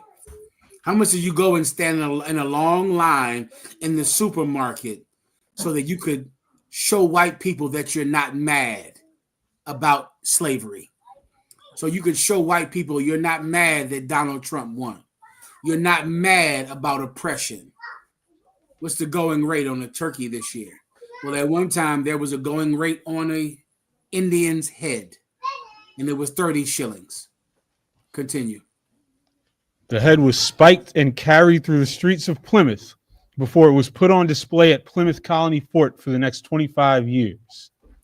This head, Plymouth, is Plymouth Rock. You've heard of that. That's in the Boston area, in the New England area. They put that head on display for 25 years. That's the price of courage. That's the price of bravery. For 25 years. Can you imagine? At the end, it was just a skull. It was a skull. Then you had organizations like Skull and Bones at Yale University, who took what's the brother who was not Geronimo? Is it Geronimo? Look up Skull and Bones University and whose head they used. Skull and Bones is a organization, a fraternity at Yale University who had the bones of, I think, Geronimo, or what's the other brother's name? I forget the name. My apologies. Look up Skull and Bones and what skull that they had. Come on, sir. I found an article that it's a legend that involves the skull of Apache warrior Geronimo. Geronimo, Thawada Aishar. Skull and Bones is a fraternity for those of you members of Alpha Phi Alpha, I suck men's penis. Omega Psi Phi, I suck penis. Kappa Phi Alpha, I suck penis. Iota Phi Theta, I suck penis. Omega Psi Phi, what's the other one? The blue ones, the blue devils. Ah, shit, I forget. Salakia. Phi Beta Sigma, I suck penis. For those of you members of these Greek fraternities, you know who you're pretending to be? The Skull and Bones Society of Yale University, who is called the Skull and Bones Society because they had Geronimo's skull. Geronimo. What tribe was he from? He was a man of the tribe of Gad, the chosen people of God. With what specific family? Comanche? Apache, sir. Apache. who was an Apache warrior. They held his skull and based their entire fraternity around having Geronimo's skull. Who are the members of Skull and Bones? George Bush Sr., George W. Bush. What's the one, the Democratic one who lost? Kerry, John Kerry was a member of Skull and Bones. Give me some prominent members of Skull and Bones, Aishar. Con, sir. William F. Buckley. Oh my God. I don't know if you know him out. That's a money wizard. William F. Buckley. Go ahead. Con, sir. Scrolling through a list real quick. Good enough. Scroll it on your own damn time. Con. Happy Thanksgiving. Is there anything more? What else do I have to go into? There's a few things that you might want to wait till next week when you have more time, sir. Go ahead. Let me get some gluttony precepts then. We'll do it next week. Next week, I'll be in Harlem, Jerusalem, New York. I'll be seeing you next week in Harlem to solve all your problems, answer all of your questions. Bring your kids next week. I feel like giving out money next week. That's the feeling I feel. I feel it in here, Aishar. I feel like giving kids money next week from Commanding General Yohana. I'm giving out money next week in class for the young brothers and sisters. I'm also giving out money this Monday in Philadelphia, but when I get to Jerusalem, I'm giving out some money to some good boys and girls, especially the ones that know the salute. If you don't know the salute, you're not getting any money. That's that. You're going to have to know the salute. The kid that comes over to me in New York next Thursday that can say, Yahweh Ba'ashem, Yahweh Shai Barakatah, or can say, Yahweh Shema Alatha Ba'ashem, Yahweh Shai, is getting money.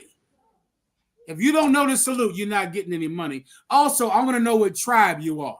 The children that know their tribe, they're getting some money next week in Harlem, Aishar. Did you hear me say that just now? Most High Christ. But the children that don't know their tribe, you're not getting any money. And that is that. Does everyone understand? All right. All right, Charles, let me get a few precepts so I can get the hell up out of here, all right? Con. Brother posted this one earlier in the chat. Ecclesiasticus 37 and verses 29 through 31. Hold that. Give me Philippians 3 and 21.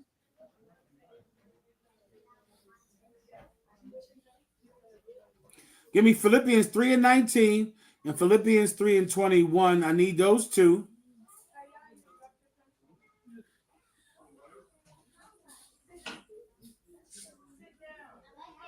Stand by, everybody. Teach yourselves for a couple of minutes. That's all I can do for time's sake. All right, go ahead. Who had a question they wanted to ask? Nobody at the moment, sir, in the room. All right, go ahead.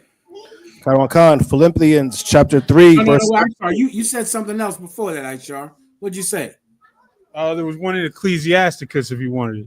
I'll take it fast, and then I'll get that last precept, and then I'm gone. Go ahead. Khan, sir. Ecclesiasticus 37 and 30 and 29. Mm-hmm. Salakis, sir. I'm listening, warrior. All of a sudden, my Bible app wanted to glitch. Salakis, sir. It's all right. It's all right. Go ahead. 37 and 29.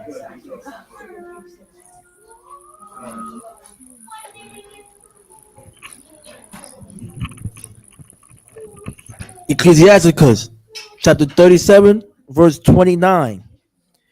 Be not unsustainable in any dainty thing. Unsatiable in any dainty thing. That's an excellent precept. Who gave this precept up? I forget who was, Sir Salaki. It was a comment earlier. Listen, it's correct. Read it one more time, Trooper, please. Khan. Be not unstateable in any dainty thing. Read that, spell that word insatiable, I believe you're reading, but just double check and read it. UNSATIABLE.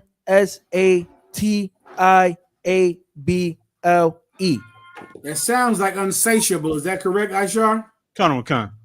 Unsatiable, to be satiated, means to be satisfied. If I am satiated with meat, I am satisfied with meat. The Bible is saying, don't be unsatisfied with any dainty thing. What is dainty? Delicious. That's what dainty is. Sweet potato pie, candy yams, that dry ass turkey your mama makes. You know that you need all types of gravy. You got to satiate the thing with gravy because your mother is a terrible cook. She's horrible at cooking. You love it because you grew up eating it. Your mother can't go work in no French restaurant. She's a terrible cook, that stupid mother you got over there. But you're so used to eating her slop that you can't resist it for Thanksgiving. You can't resist it. You think your mother could work in a French restaurant? Your mother can't work in a French restaurant. Your mother can't cook. But she makes food that you're used to, that you like because you grew up eating it. It's nostalgia. It's not the taste. You're nostalgic for your mother's disgusting slop that she slops together every goddamn Thanksgiving. Tell that bitch to go get a job in a French restaurant. She'll never do it because your mother can't cook. But you love it because you're nostalgic for the 80s, for when you were a child, for when the one good time you would have in your family house. Hey, sisters out there, type a 1W on the screen if you ever had to have Thanksgiving dinner with the man or the woman that molested you. Put 1W on the screen. Or is that too much, Aisha? How about this? If you've ever heard of a woman that had to eat Thanksgiving dinner with the person that molested them, if you've heard of it, type a 1W on the screen. That's how good of a cook your mother is. You're eating it out of nostalgia. That's all. But your mama is a terrible cook. You think your mom can cook like these women in the UPK? I'll show you some women in the UPK that cook that bitch under the table. She can't cook at all. You know, we have Issacharites in this school. What's the Mexican sister name down there in Texas that cooked all that food at Austin? Say again? Casala. You think your mother is a better cook than Sister Casala Bun Yashakar? That bitch cannot cook compared to Sister Casala in Austin, Texas. Come on. Did you taste Casala's food at the Austin cookout? You want to compare that to that slop that woman that had sex with all those men that brung them in the house? You want to compare Casala with her? Anytime you're ready. Anytime you're ready, I'll put Sister Casala's food up against your mother's food. Anytime. You want to do a taste test? You want to do a champion cook-off? Whenever you're ready. Call your mother. Call your mother, tell her to show up next week. I'll call up Casala out of Texas. Who else can I call? Who cooks in the UPK? Levi, you ain't gonna raise your hand. You gonna shut your mouth. Levi don't want nothing to say. You ain't got nothing to say? You ain't gonna say nothing? You quiet now. Cut out of what cuz, if I may, out of one. I got multiple, sir. We got Mathanaya. Oh, go ahead. Mathanaya. She's right here. Yeah. God damn. Give her a hand. Give her a hand. Both sides crack. And also my rib, who's not our headquarters at the moment, Ayan Lawana, sir. Ayan Lawana. Give her a thing. Now you go home to that bitch cooking that turkey that you call mama. You think she can stand up against Levi's wives? Who else? Sister Salah. Give Salah a hand. That broad, she's cooking too. She's cooking too. Listen, when you're ready to do a test, just like the speakings and the word of God, The men will battle you in the Bible. We'll battle your husbands in the Bible. We'll battle the IUIC, the Christian church, the Muslims, the Democrats, the Republicans. We will battle you on the word of God. And our women will battle your mother in cooking. We'll battle that broad in cooking. You ready? Who thinks I'm joking? I know you know I'm not. I'm not joking. You think your mother's turkey and stuffing is so good? Show up. Show up to a barbecue. Bring your mother's cooking. Bring all her cooking, and I'll show you sisters in the UPK that will cook your stupid mother under the table. Now you remember that, and you challenge us if you think I'm lying. We stand for the word of God. We stand for that, and we believe in it. Your mother does not. Nostalgia is why you love Thanksgiving. Memories of the past. The one good time that you had in your house. The one time you didn't hear arguing.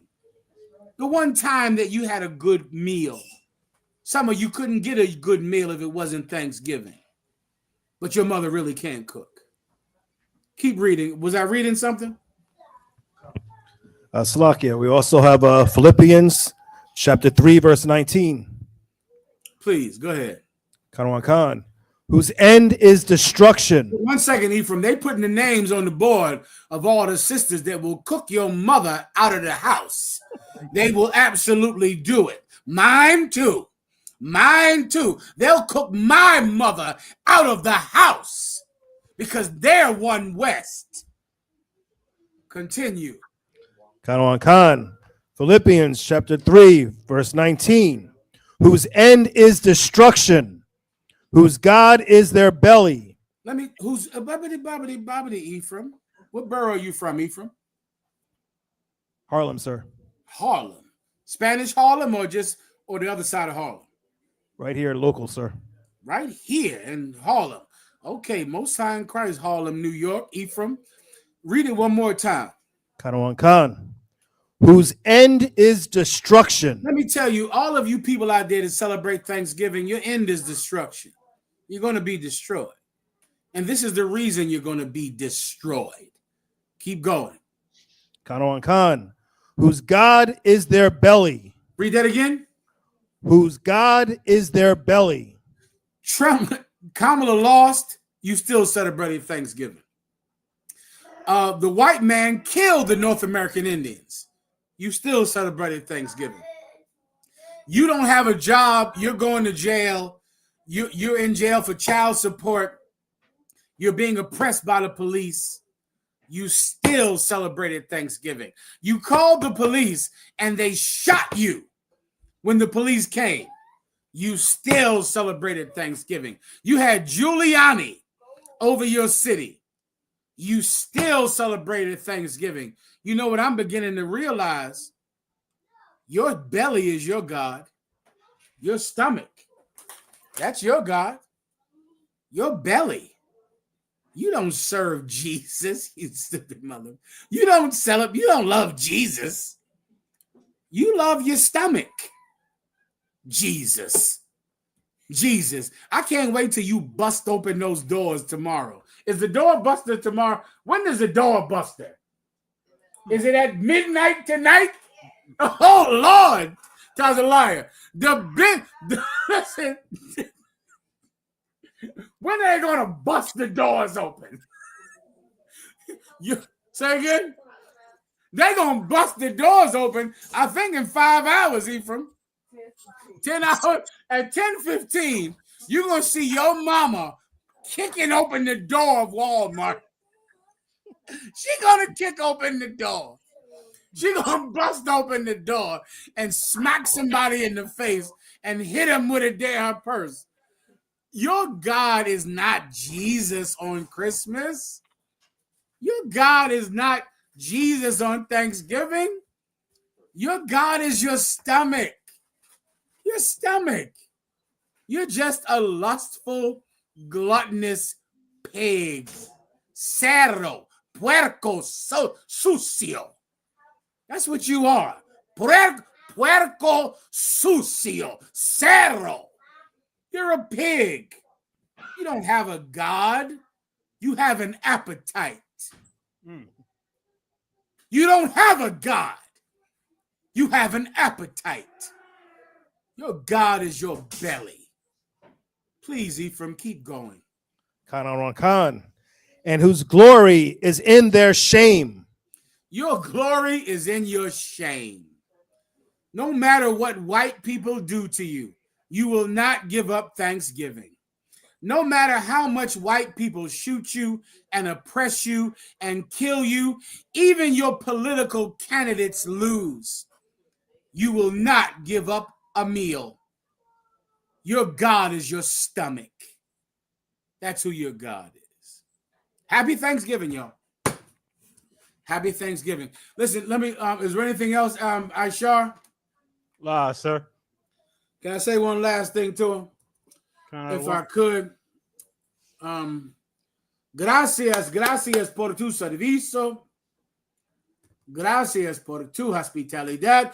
Nosotros somos la Escuela Israelita de Conocimiento Práctico Universal. Comenzamos 1 Oeste Calle 125, Harlem, Nueva York. Desde 1969, debajo del mando de General Johanna Canales. Esta es la verdad. Si tú eres hombre hispano o indio nativo o negro, tu indio, Canales, esta es la verdad. Si tú eres hombre hispano o negro o indio nativo, tú eres Israel, el pueblo elegido de Dios. Tu madre y tu padre dicen que somos un culto y mantienen sin culpa, pero su iglesia culpable de todo lo que nos están pasando. Órale. With that, pass the class over to Harlem, Jerusalem. I want to say Thawada, gracias. Atlanta, the brave, give yourselves a hand. Atlanta, I'll be down there soon. Wait a minute. The Passover is in Atlanta this year. We're going to have a brave Passover this year. This year, the Passover is brave. Gracias, Atlanta, Georgia. We'll be out there in Atlanta this year for the Passover. Book your hotel rooms. Book your hotel rooms. It's out on the internet right now. You better come on in now. There'll be standing room only at that Passover. Everybody is coming. Why? Because there is no bravery. There is no courage. There is no salvation out of the Israelite School of UPK under commanding General Johanna. Give that young brother some money right up front in that class in Atlanta. Get him some money. Put $2 in his goddamn hand and let him have it and know it's his. That brother, right? What's that young brother's name right there? Whose son is that? Get him up there and let me talk to him. He's full of zeal. You don't know whose kid that is. You don't know who that is. Whose child is that? What's your name, warrior?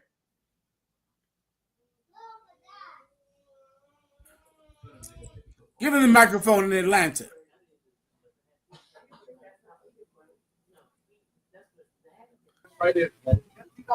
So, like you said, the child's name is Sirach, sir, under Officer Ra'ib, sir. With the Hebrew name. I see you, Officer Ra'ib. I see you, warrior. Give that young brother a dollar. Let me see him get it. He deserves it. Ra'ib, what's the young brother's name? So, like you said, Officer Napash Ra'ib, and his son's name is Sirach. Good job, Sirach. Give Sirach a hand. Good job, Sirach. Good job, brother. And also the water to Trinidad. Give Trinidad a hand. Trinidad, I see you got two pretty little Israelite girls sitting in the back of you right there. They hiding because they're so meek and so humble. Give them a couple of TT. Give them a TT down there. Give me your cash app. Give me your cash app so I can send them girls some TT. All right? Trinidad? Yes, sir. Trinidad, text me your cash app so I can send those daughters. Those are your daughters? Sir. Send me your cash app so I can send your daughters a few TT or a lot of American dollars. Send me your cash app, all right? And also, who do we have? Oh, shit, look at Harlem. Harlem knows what time it is. Somebody is smart over there in Harlem. They know to get right up on that camera at this time right now. That's the young wolf. Give the young wolf a hand. What's his name, Hazahab? What's your name, Hop? My name is Shabatak. Give him a hand. Shabatak. Shabatak, you getting some money today. Getting some money. Hazahab, you send me that cash app. I'll be giving you that money in the next 15 minutes. You send me that cash app so I can get young Shabata some money. Whoever else wants some money, just show me what you got. Show me that you obey your mother and father. Show me that you know your Hebrew name. Show me you know the salute. Show me that you're worthy. Oh, damn, Atlanta. Oh, damn. Listen, hey, let me tell my ribs real quick. Get some money together. Y'all get some cash together. Because who's this brother right here? Look at him up in the screen. Who is that right there? What's her name? Come on. What's her name? She's getting some money today. What's her name? She's getting it. Listen, y'all get some money together over there. My rib said to turn the class off. Immediately. They working. They're going to work overtime all week. Atlanta, give me your cash app so I can send that little girl some money, all right? Just send it to me tonight.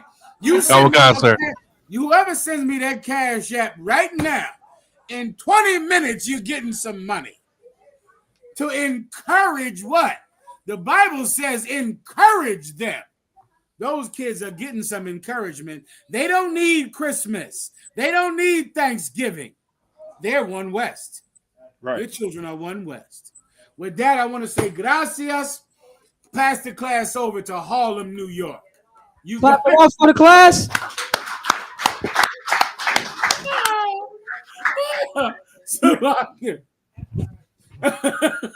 You got it, Doc. Go ahead, Harlem. Clap it up for the class again, please. Baba Kishar. Men of Israel, we're going to give one courtesy salute. Men of Israel, Amajum, which means to stand. Men of Israel, Amaj Shabbath, Amajum, Barak, Yahweh Bashim, Yahweh Shai Rakatham.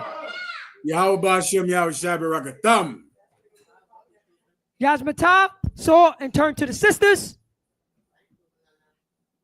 Sisters, Amajum, which means to stand. Men of Israel, we're going to give one courtesy salute to the sisters. Men of Israel, Amaj Shabbath, Amajum, Barak, Yahweh Shemar, Thumba, Hashem, Yahweh Shai. Yasmatah, class dismissed. Well done, Akim. Well done.